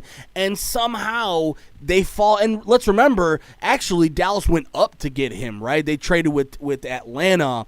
And they were the fourth pick and traded up to the third pick. And then Atlanta took Trey. And man, Atlanta could have had him too. Like, this shit's just crazy to me to think about. Yeah, and let me say this too. I would almost say, how did Ayton and Bagley go? Because wait a minute, De'Aaron Fox wasn't in Sacramento when they got Marvin Bagley. He came in the year after, maybe? No, he was there a year before Bagley was. Then that's probably why you don't go. If you're Sacramento and you just drafted De'Aaron Fox, like, you don't go Luka Doncic. See, Luka, the only reason I can see that. Here's the thing. Luka is a 3 who it plays point guard. Because his body is so big, he is almost a 3 guard and a 2 guard in many cases. But the problem is you need the ball in his hands because he's a point guard. But let me just say it this way. When you got a transcendent player like that, right?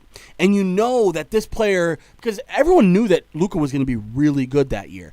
But to if you're Sacramento, to say Marvin Bagley is going to be better or even better for us than Luka, it makes no sense to me. I mean, it's like reminds me of the Bulls and this like Wendell Carter pick, right? It was like, there's nobody left, so we'll just take Wendell Carter, and then like there's like 5 or 6 guys who go after that who are like transcendent players. So, I get it. It's hard to evaluate talent. I'm not gonna sit here and pretend like I'm the guy to do it. But man, oh man, it's hard to see some teams miss the way that they did, and we're gonna look back in a few years at, I think, this year's draft with Anthony Edwards too, and think, wow, how did he go first overall, and LaMelo and James Weissman went behind him, because he's had a really up and down season in Minnesota, and obviously Minnesota's bad, but I don't think he was number one pick worthy.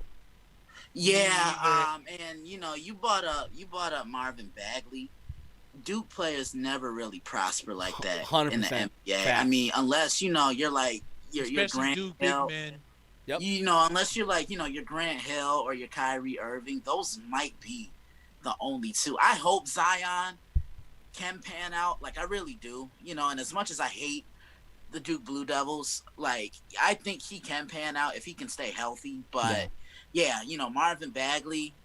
Yeah, he's Jaleel Okafor. He was great in college. Remember Okafor? They were saying he was number one pick worthy. Jaleel Okafor. Yup, there was a lot of hype surrounding him. Yeah. You hardly hear anything about him. Hey, what was I gonna say? Oh, dude, Marvin Bagley is now trying to shoot threes. This dude shot 5 threes against the Knicks yesterday. Wasn't close on any of them. That's like Wendell Carter. Dude, yeah. They're like, hey, you know what? You're not very good at basketball. How about you learn to shoot a 3-pointer? It's like, yeah, exactly. Like, you're freaking 6'11". The average height of a center is like 6'9", and you want to pop threes. You'll get your dumb ass in the hole and freaking bully by all these guys. I can't. Like, seriously. I was like, really? Like, Luke Walton, you're okay with Marvin Bagley shooting. Like, even what's his name is popping threes. Andre Drummond. Yep. Which is the ugliest thing I've So ever ugly. seen. Like, some go in, but the rest of them aren't even close. Yo, that's like the equivalent of Joakim shooting threes, and we all know his shooting form. Oh my God, that made me shiver. Joakim, Noah, Joakim Noah. Imagine him shooting free throws and let alone a 3-pointer. Remember last week, Nick, I mentioned like one of my buddies was like, how come Hassan Whiteside was the last guy to sign and nobody wanted him and Sacramento bought him and didn't even play him? That's another reason, because everybody wants everybody to shoot threes now for some reason. It's like, you know what? It's so it's so funny that you say that. Hassan Whiteside may be the last true big center, right yeah. now. You know, he may be the first one we've seen maybe since Dwight in Orlando, because Dwight in Orlando wasn't really shooting like that. You know, he didn't even shoot mid-range jumpers. He didn't even shoot mid-range. Right, at this point in his career. But nah, Hassan plays defense. You know, he blocks, he gets rebounds. Like, the Nets could benefit from a guy like him. That's a good point. And honestly, I don't think the Nets are done trade-wise. I think, asset-wise, I think they're willing to go all in at this point because, you see the depth is just so poor for them right now. Yeah, I mean, I don't even think KD played last night because he played 50 minutes in the previous game, and they were probably trying to rest him. But, yeah, the Nets need to do something. I've seen scenarios where they're talking about getting rid of Kyrie. Yeah, I mean, that's a 2K team. My bad. My fault, man. I wanted to bring that up because, dude, what are you really going to get from Kyrie after the way he's acted over the last week and a half? Yeah, who's going to want that? Yeah. You get what I'm saying? And who's going to tolerate that? Is someone really going to be like, well, you know what? I guess we can deal with Kyrie missing a month of basketball as long as he puts butts in the seats when we can get butts in the seats. No one's going to want that. He's your problem now, Brooklyn. You're going to have to deal with that. Like, a team would really have to be desperate at this point to trade for. As a matter of fact, Christian, I don't know if you saw this. When I was talking about the Knicks win the other day against Golden State in the Sports Empire group, some idiot came up, and I use that term loosely, was like, you guys should trade Julius Randle to the Boston Bruins for Kemba Walker and Reggie Theis. And I was like, well, why would I want to make that deal? And he was like, well, Boston needs some power up front because they're weak up front. I was like, well, how does that help the Knicks out? This idiot legit told me and said, and I quote, because y'all need a point guard to train the younger point guards. So we're going to trade maybe our best player for a glass point guard and a 6-man, so Kemba Walker can teach our point guards from the sideline. Yeah. I was like, either you're trolling or you're a real idiot. As if Kemba Walker's like this master. He's like the teacher. It's like, we need Kemba. Kemba Walker's like only like 5, 6, 7 years in the league himself. What is he gonna teach somebody? Man, I was talking to my dad this afternoon before I came on with you guys, and even he said today, he was like, look, I think Kyrie is fucking this up. Yeah. Right? And not only that, he brought up a little scenario. He brought up two of them. The first one was, I trade Kyrie to Phoenix for Chris Paul straight up. I'm like, that's not going to happen because James Harden and Chris Paul can't stand each other. That's not going to happen. Yeah. Then he goes, okay, then what about this one? Why not maybe trading Kyrie to Atlanta for Rajon Rondo? That one I can get on board with. Man, if Atlanta pulls that off, more power to. Even if you get Kyrie, who's like saging and still crying about Kalani leaving him and stuff. Yeah, like still crying about Kalani cheating on him and stuff like that. That's still a win straight up for Rajon Rondo. So that's the part. Rondo and Chris Paul are the only two true point guards left in the NBA. Yeah, I just think part of the problem with Kyrie is that, when somebody does something like that and walks away from the team like that, the only reason how he could do that is if they allow him to do that. And, Brooklyn has clearly cultivated is super, super, super worried about rubbing him the wrong way. We saw what happened in Boston, right? It's like Boston, like he had a 2-week stretch where it was bad in Boston, and all of a sudden he's like, I got bad vibes from this place, bro. We got to stage this place out. And it's like Kyrie, what are you talking about, bro? You just got here like 2 weeks ago. So I just think that right now, if you're going to blame anybody, you got to blame Brooklyn. And you got to say, hey, how can you let this guy just walk away for a week and a half and just say, yeah. And then did you see his press conference where he kind of was like, he was just kind of sitting there like this, like he didn't want to be there. It's like, bro, you're not being professional at this point. And I thought at first it was because of some social justice stuff, which apparently people were saying maybe it was because of the storming of the Capitol and that he was like, trying to make a statement. And it turns out it wasn't that at all. It turns out it was just that, like, he said he had some family issues, some personal issues. But to me, man, and when your coach goes into the media and says, I haven't heard from the guy, I tried calling him and texting him, that's a bad look. That's a horrible look. I mean, horrible look. Yeah, I don't know. I don't know what's going to happen. I call Kyrie numbnuts because he's just all over the damn place. Like, seriously. But nah, Brooklyn's not all that they're hyped up to be. Like, look, they're going to score left and right nonstop. But I'm telling you, modern day version of the Phoenix Suns. And look at who the coach just coincidentally happens to be. Yeah. Steve Nash. Because that fool ain't never played a lick of defense in his life. And D'Antoni, his assistant, is like, you don't play defense on my team. His name is Mike Antoni. He doesn't coach D. No D. That's right. There's no D in there. Yeah, 100%. Yeah. Hey, man, but Brooklyn's team before they got Harden was scarier to me than what they have now because they had depth. I mean, Joe Harris don't play defense. Like everybody in their starting five doesn't play defense outside of Kevin Durant. yeah, or is not good at it. Hey, why is it every time when I watch Utah and I see Joe Ingles playing basketball? Oh my God, dude! I do my disdain for Joe Ingles runs almost as deep as my disdain for Matthew Punk dumbass Dellavedova. It's funny you mentioned that, Nick. I got the list in front of me, and it's funny because Joe Ingles is like a late addition to the list. Like, he's last on the list. He's the shittiest of the shittiest players, is Joe Ingles. Man, yeah, he's on the bench list. He's on the bench, yeah. We got Marquise Chris, Cristiano Felicio. We got Marquise Chris. Who, by the way, got an extension. Garbage. He got an extension by Golden State, so he's making some pretty nice money. And then got hurt how he feels about Matthew Dellavedova is how I feel about punk-ass Doc Rivers. Can't stand that guy. I think he is the most overrated coach in NBA history. Look at all the talent that he's had. You had a T-Mac damn near close to his peak. Yep. You only win one title with Boston. And then look at all those stack teams he had in L.A. You couldn't even get them past the second round. He's overrated. And you know what's crazy? He could have had Tim Duncan in Orlando. But did you hear that Doc Rivers... Oh, this is what happened. Tim Duncan wanted to bring his wife on the team planes. As crazy as this sounds, he was basically saying that he went to Doc Rivers saying, I want my wife to be on the team planes and I want her to travel with us. And Doc said no. And ever since then, you could see that, by the way, Tim Duncan did pretty all right for himself. Not so bad.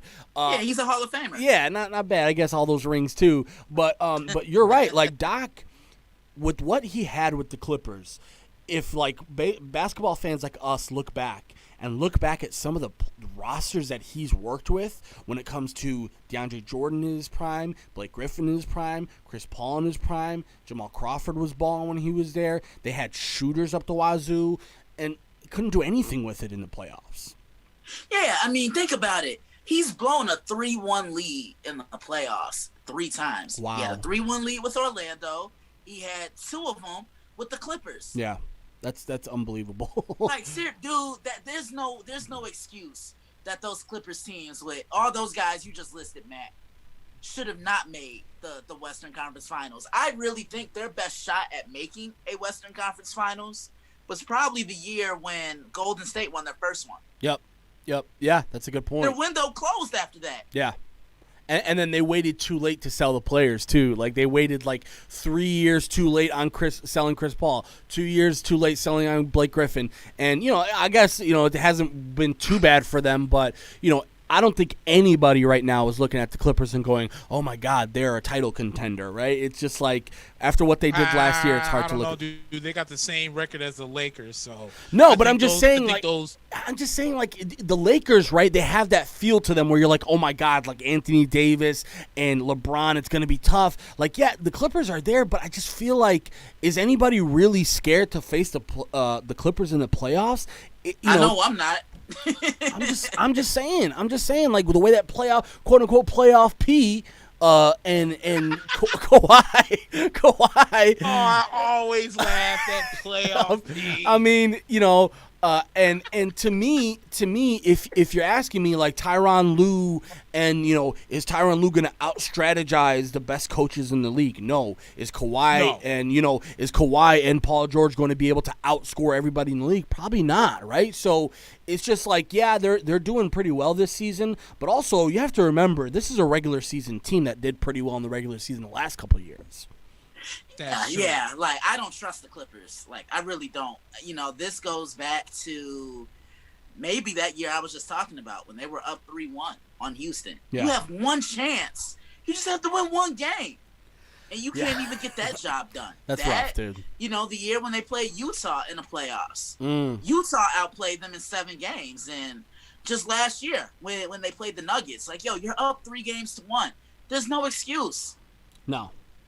Man, it's been a marathon. It's been almost 3 hours. So I wanna thank you again, Christian. Man, it's been a fucking blast.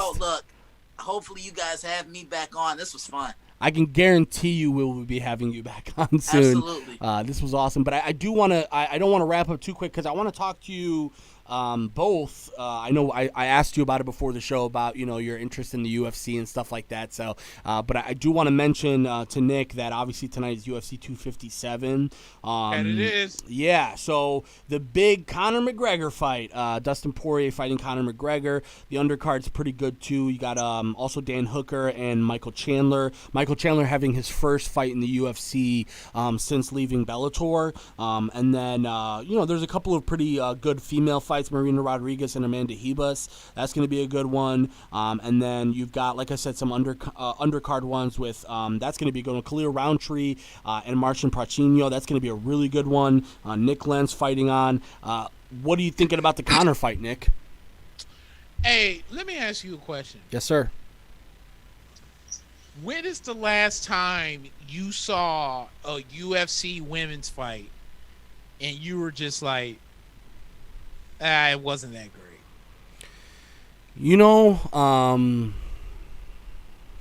Okay, see that 5 seconds and that stop right there is all I need. I thought you were going away with another side of the question, but yeah, no, you're right. Almost everyone is entertaining. Okay. Yeah. The reason why I bring this up is I like the card tonight.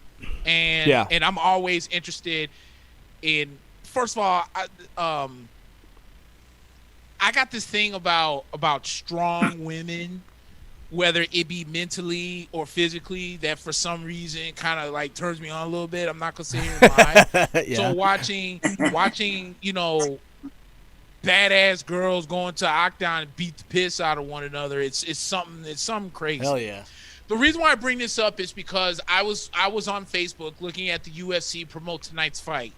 And a friend of mine's comment happened to pop up, and he said $70 if you're going to up the price, don't give me more women's fights. And I almost said something, but then I just had to hold my tongue. Dude, that kind of comment kind of pisses me off. And it's one thing, and I noticed that a lot of men do this, and it drives me insane.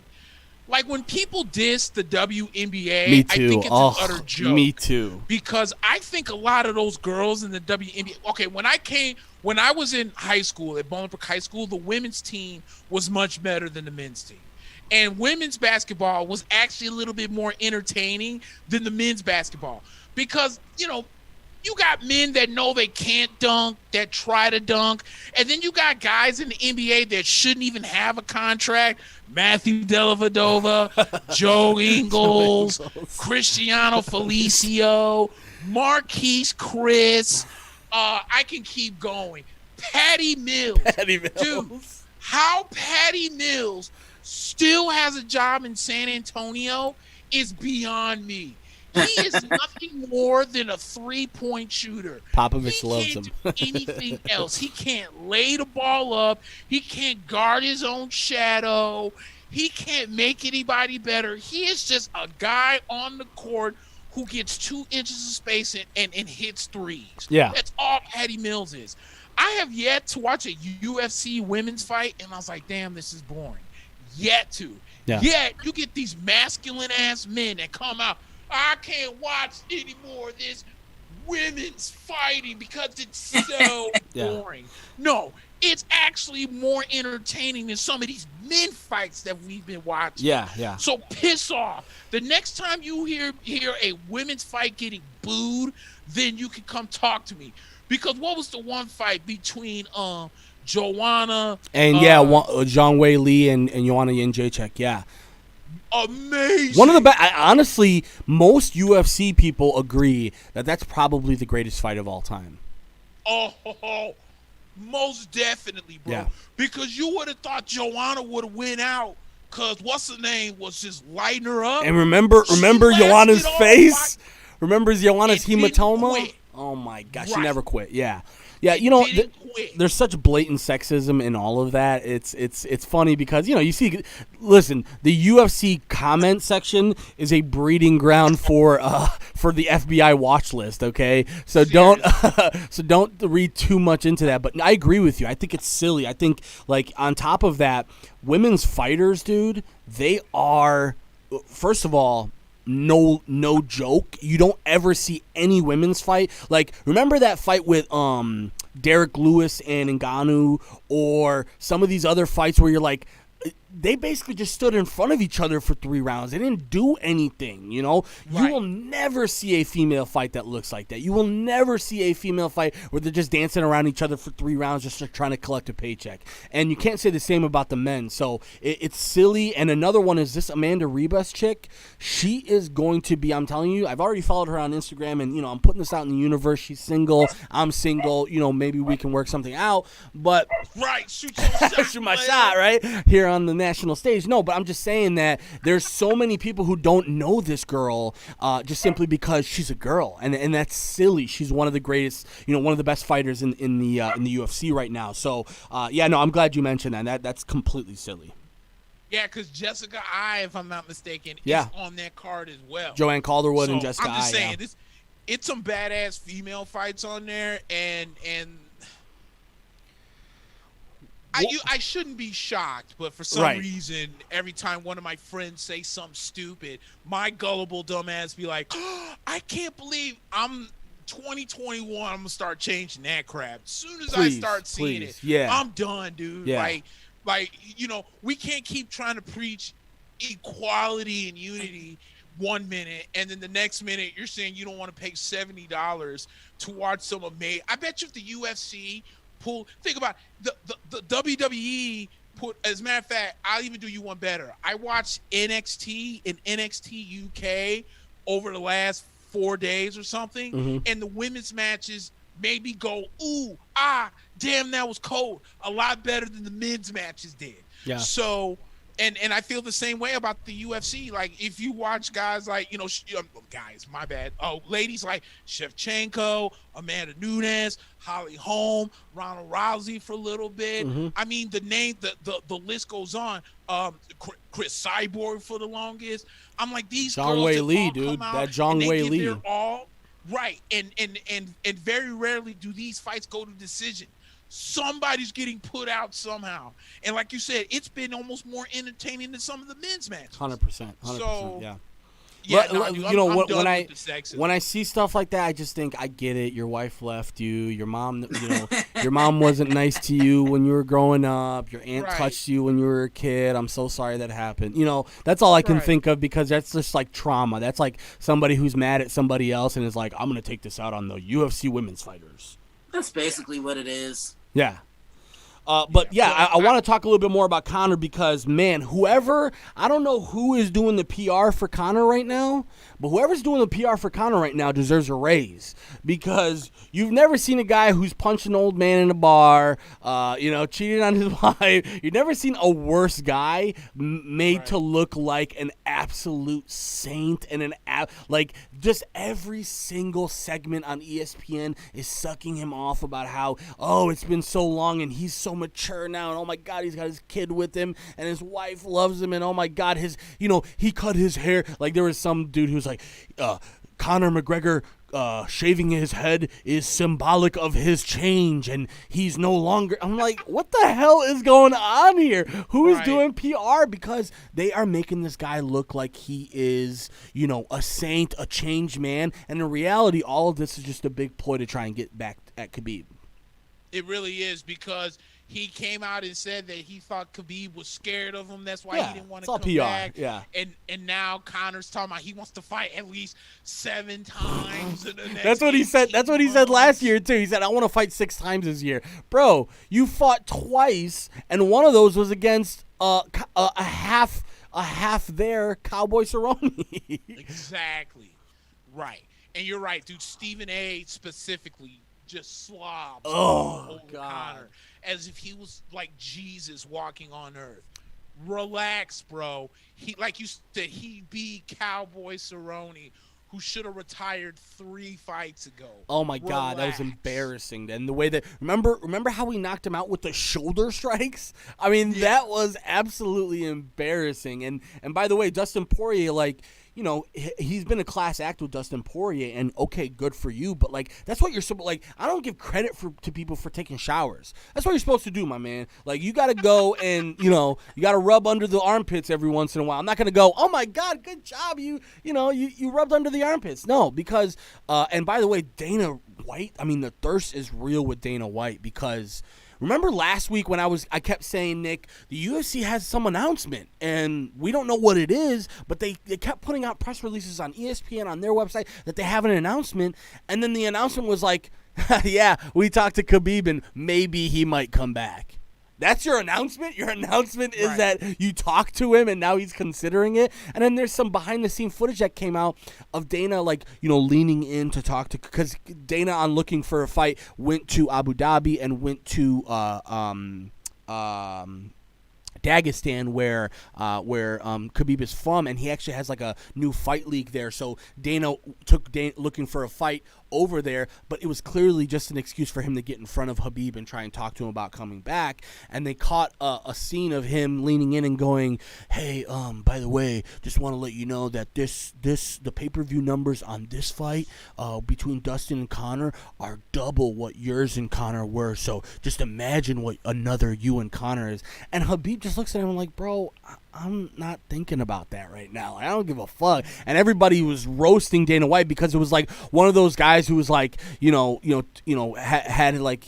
to his shorty and was like, listen, I know your taxes just came back, so maybe we can, talk a little bit about, I need that PS5 and that's how Dana was coming off, and Khabib was just kind of looking at him like, bro, are you serious right now? So I think what the announcement was if something spectacular happens tonight, then Khabib will come back and defend his belt. I can't imagine anything spectacular is going to happen tonight. Yeah, I can't either. And I'm going to make this pick with my heart more than my head. I hope Dustin Poirier wins, because I can't deal with the Conor nut huggers. And I just want to see egg all over ESPN's face, when this is all said and done. Because and I've said this before, dude. The whole, oh yeah, Conor is the first guy to hold 2 Double championships. belt, He's yeah. not, but he's the first guy to hold 2 championships, and he's the best of all time, and Conor's the greatest. No, he's not. So and I don't have to continue to deal with months of hearing that crap. Yeah. F that. Yeah, I agree with you. I just don't think it's going to be a close fight. I think Dustin, unfortunately, you could see it on his face, man. Dustin thinks this is a paycheck. Like, this is going to be the biggest payday that Dustin has ever received in his life. And that's a big deal, right? I don't want to diminish that. Like, that's a huge deal for somebody who makes their living doing that. But at the end of the day, Conor right now, by the way, like, let's not get it twisted. Conor is a great fighter, right? But the problem is there are hundreds of great fighters in the UFC, right? And like, everybody has the potential to do what he did, right? He had that 3 or 4 year run where he was almost unstoppable, and everybody has that capability. But also, we saw with the Nate Diaz fights. I thought he lost both of those fights, to be quite honest. We saw with the Khabib fight. I mean, Khabib is a problem matchup for him, and will choke him out again if they ever just do it again. I think what Conor's going to be looking for tonight is to go in and literally knock him out within 10-15 seconds. I think that's what he's hoping for. Now I'm gonna have to try and find and stream this fight. Now I'm gonna have to. Hey, call me, Christian. You message me. I got you, my man. I got all the best stream. And by the way, Dana, after please, the show, I'm gonna give you my number, man. Please, sir. We're definitely gonna be talking. I got you, man. Because Dana White, Dana White's talking crazy about how we're gonna get these pirators and we're gonna make sure that nobody's able to pirate it. And just for that, I'm gonna promote more illegal streams, just for that. Anybody, you know what? I'm gonna put this out here. If you are a listener of Black and Black and you don't want to pay $70 for this fight tonight, you message me on Facebook and I will guarantee you I'll have a link for you that will work tonight. You heard the man. Yeah, definitely. I haven't paid for a fight in literally years. I will never pay $70 for a card like this. And when they do make a card that's worth the $70, I may do that. But just for Dana White trying to talk big and say we're gonna get these guys, and like talking like George W. Bush before we went to Iraq and shit, like we're gonna get them and it's like, dude, Dana, you're not doing shit. Have you ever heard of a VPN? Like, have you ever heard of like some of these things that are just very basic? You're not going to catch any of these streamers. It's silly to say that you are. So he just wants more people to buy the pay-per-views, and I am the opposite. So again, the offer's still open. If you need a link for tonight, shoot me a message, Ayub Maher, on my Facebook. And all Dana White has to do is the same thing the WWE did. Just make the network. The Royal Rumbles next week, it only costs me $10 a month. I would pay $15 a month for UFC Fight Pass if it included all the what you call it, the fight nights and the pay-per-views. I will easily pay $15 a month. I'm with you, dude. I'm not paying $70, dude. Yeah. And then if I wanted an HD, I gotta pay an extra $5-10. Yeah, piss off. And you know what's even more silly is the international networks, like the UK networks, Brazil, some of these other countries that watch a lot of UFC. They have deals where they broadcast them for free. So it's not like you are like, oh my God, we're gonna lose all of our profit if we don't sell these. No, you're not. Like, at the end of the day, dude, ESPN, like if ESPN really wanted to, they could say, here's a bag, here's 2 bags, matter of fact. Open them up, that's all cash, and we're just gonna make it free on ESPN. And whatever the situation is, it does not matter if the card sucks or does not suck. You're going to get eyes on that no matter what. And let me say this too. Every bar in America, shut down or not, well, maybe not shut down. I don't know if they're shut down. But if they're not shut down, would see profits increase so hard 100%. Because they just showed a UFC fight on ESPN.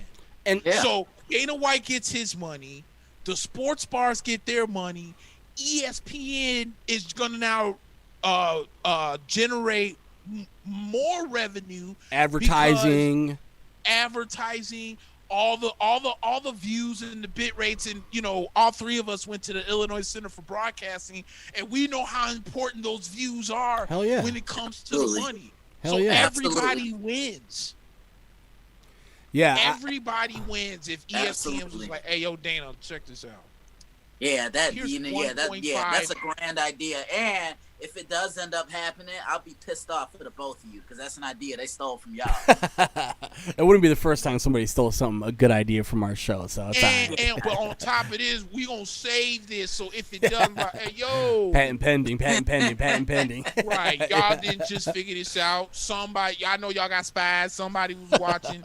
I need my chips 911 with dip. Hey guys, I have some semi-breaking news. Lions, Matthew Stafford to part ways. Detroit will look to trade veteran QB who's been with the team since 2009.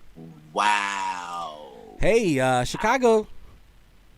We would like Matthew Stafford. Hi. Yeah. You know what, dude? The funny thing is I'm the same guy who's been sitting here like I'm excited for tomorrow, but I'm still thinking about the offseason, 100%. I would be the same way. Yeah. I'm thinking about life after Brady. Like, I'm enjoying this, but if he has 2 years left, 3 years left, like, we don't know. But you're gonna have to start preparing for life after Brady. That's why I wish Deshaun Watson would have not have made this request until next year, because then whatever Tom decides to do, you can. If you're Tampa Bay, you can be like, hey man, look. You're 45. You've been doing great, man, but your family needs you. It's time. What up? Make a deal for Deshaun, but it's a year too early. But, I'm with you, dude. That's got Chicago written all over it. It's got Indianapolis written all over it. Denver. Again, we mentioned some of the teams, dude. What about the Rams? We just talked about what's his name not being committal to Jared Goff, Sean McVay. What about the Rams? You know what I'm saying? What about the Miami Dolphins? The way they've been talking, they're not sold on Tua. True. What about New England? What about New England? New England. Oh, man. That is a good one. What about New England? That is a good one. I'm on the fence about New England because my problem with New England is, who am I throwing the ball to? Yeah, that's true. You get what I'm very saying? good point. We went out there. Okay, so we passed up on DK Metcalf. We realized that was a mistake. Then we drafted what we thought was the best wide receiver on the board, N'Keal Harry, and he's been a bust. Wes Welker's 9 million years old and one concussion away from not even knowing that he's even in. Julian Edelman, yeah. Like, you get what I'm saying? Yeah. And Sony Michel is starting to creep his way in the bus category. So who does New England have? That's a good point. So even though that they're a sexy destination based on the past, what we have learned is that maybe, just maybe, Tom Brady deserves a whole lot more credit than people wanted to give him. For the simple fact of he leaves New England, they're a 6 or 7 win team. He goes to Tampa Bay, they're 6 wins better this year than they were last year with almost the same pieces. Yeah. You get what I'm saying? So that's why I'm saying, like, I'm on the fence about New England being this sexy destination, because I think their defense is going to be good. Matt Patricia goes back. I think a lot of the guys who were sitting out, I think they come back and do work. But offensively, I'm just not scared of New England. Yeah. Like, I feel like they're I can understand that. years or 3 drafts away from being decent. Yeah. Yeah, I could definitely understand that, especially with how you explained it. Or I could even see, the Washington football team looking at Matt. That's a great one. Great one. Yeah. That's a great one. Yeah, because people were like, I remember people were like, well, this is how much people think Tampa Bay is overrated. I was told this. Well, if Alex Smith was in that game, they would have whooped y'all by 10. Okay, you're right, because Kevin Minter never went in and missed tackles and sacks. You think an immobile Alex Smith beats Tampa Bay? I don't think he's that much better than Taylor Heineke. The reason why Washington was even in that game was because Tyler Heineke was extending plays. Yeah. I swear to God, dude, some people are just idiots. Mainly Packer fans. I pray to God Tampa wins this game. Not just so much because we're going to the Super Bowl, because I just want to put in Packer fans' face how overrated their bitch stupid ass team really is. And I can't wait. God, dude, their fans give me gas. Can't dude, wait. I will hold hands with Bears fans to go after Packer fans because you want to talk about a franchise that is the most overrated franchise in football? Look no further than Green Bay because dude, Aaron Rodgers hasn't even sniffed a Super Bowl since they went. This should not have been the first time that Aaron Rodgers and Tom Brady meet up in the Super Bowl when Tom Brady's been there at least 5 times since the last time Aaron Rodgers was there. They hype up the defense. It's always overrated. It never shows up in the game. But we give Aaron Rodgers every single flipping excuse because the man throws 6 interceptions in the season but doesn't come up when it counts. Piss off, and there's a reason why Green Bay wears Waste Management colors because they're trash. Screw you. Yes, God, I love it. Dude, I swear to God, I despise Packer fans. And I have one on my Facebook that laughs at everything I say. But I will be in your ass tomorrow. Yes, sir. If Jesus comes down to Green Bay and blesses Tampa Bay and says, I'd be damned if them idiots find their way in the Super Bowl. Dude, screw Green Bay. I'm tired of them. I don't think we've ever agreed more than anything in my life. Oh, dude, it's ridiculous, dude. And like Green Bay comes out and they flex their muscles because we won the NFC North. The Bears haven't been that great. Yeah. The Lions suck, and Minnesota's not that great either. No. You know what I'm saying? Here's a team here's a team where addition by subtraction came in. You went out and let Case Keenum go, who was a better fit for your team, to bring in Kirk Cousins, who hasn't done jack since he's been in the NFL. Yeah. But you wanted to give him $70 million. And these dumbass Packer fans come up and flex them. Hey, we won the NFC North. They're as bad as Ain't fans. Well, we run the NFC South. We won the NFC South for the last 3 years. You guys are nothing more than stepping stones of being an NFL meme of how much you suck in the playoffs. Drew Brees comes out and throws 50 touchdowns, but then gets picked off, or some idiot can't tackle against Minnesota, or you bitch and moan about a defensive pass interference when you had 3 chances to get your dumb ass in the end zone. They could both kiss my ass, and nothing would be greater than if Tampa Bay could be the Saints that no one thought we could be and Green Bay that no one thinks that we could be in consecutive weeks. You will not hear the end of this if it happens again tomorrow. I bet you on my last breath that I will get kicked off of Facebook for 30 days because I will leave no one that represents the green and gold alone. You about to get zucked on Facebook. Piss off, dude. I haven't gone off like this in a while. I love it. But, dude, Packer fans give me so much gas, and as much as I'm trying to be humble, they can all kiss the fattest part of my ass in rant. I love it. What a way to wrap up. We have to pay the bills. So again, guys, a huge shout out to Christian, man. Really appreciate it, man. Yeah, for real, bro. Thanks for coming on. Yeah, man, absolutely. It was fun. It was a lot of fun. This will not be the last time. I promised you that. Definitely. We will definitely have you on again soon. This was awesome. Definitely. I think honestly, we'll talk about it. I know it's in 2 weeks, but I would love to have you back to talk about the Super Bowl too, man, because that would be a huge one. Consider it done. Consider it done. I love it. All right, guys. Well, again, YouTube is actually something that we really want to push now, guys. Mack and Black on YouTube, so do us a huge favor. You got YouTube that goes up after the shows are live. Obviously, we're live right now, so that should be up soon. PodRiver Media Channel is the YouTube.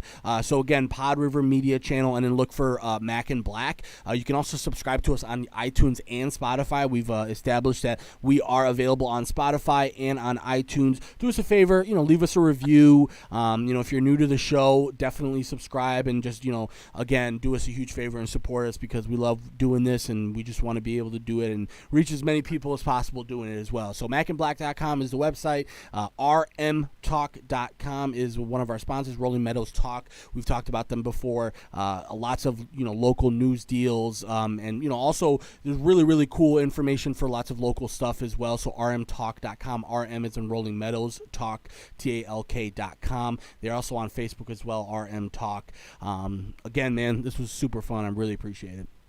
Absolutely, man. Absolutely. Yes, sir. So, as we end the show, go Knicks. Bulls are coming up. We'll talk baseball and hockey next week. There's a lot going on in the news with that. We'll reach that next week, and then then we'll review UFC, review AFC NFC Championship Sunday, preview Super Bowl over the next couple weeks. We'll talk baseball. We'll talk hockey. We'll get back in the NBA. The Royal Rumble is next week, so we got a lot going on over the next couple of weeks as we lead up to the Super Bowl. So for Steve in the back for producing, thank you as always. For Christian for coming on, thank you, my brother. For Mack, I'm also Negro. We will see you guys next week. Go Bucks, and the Packer fans can still kiss my ass.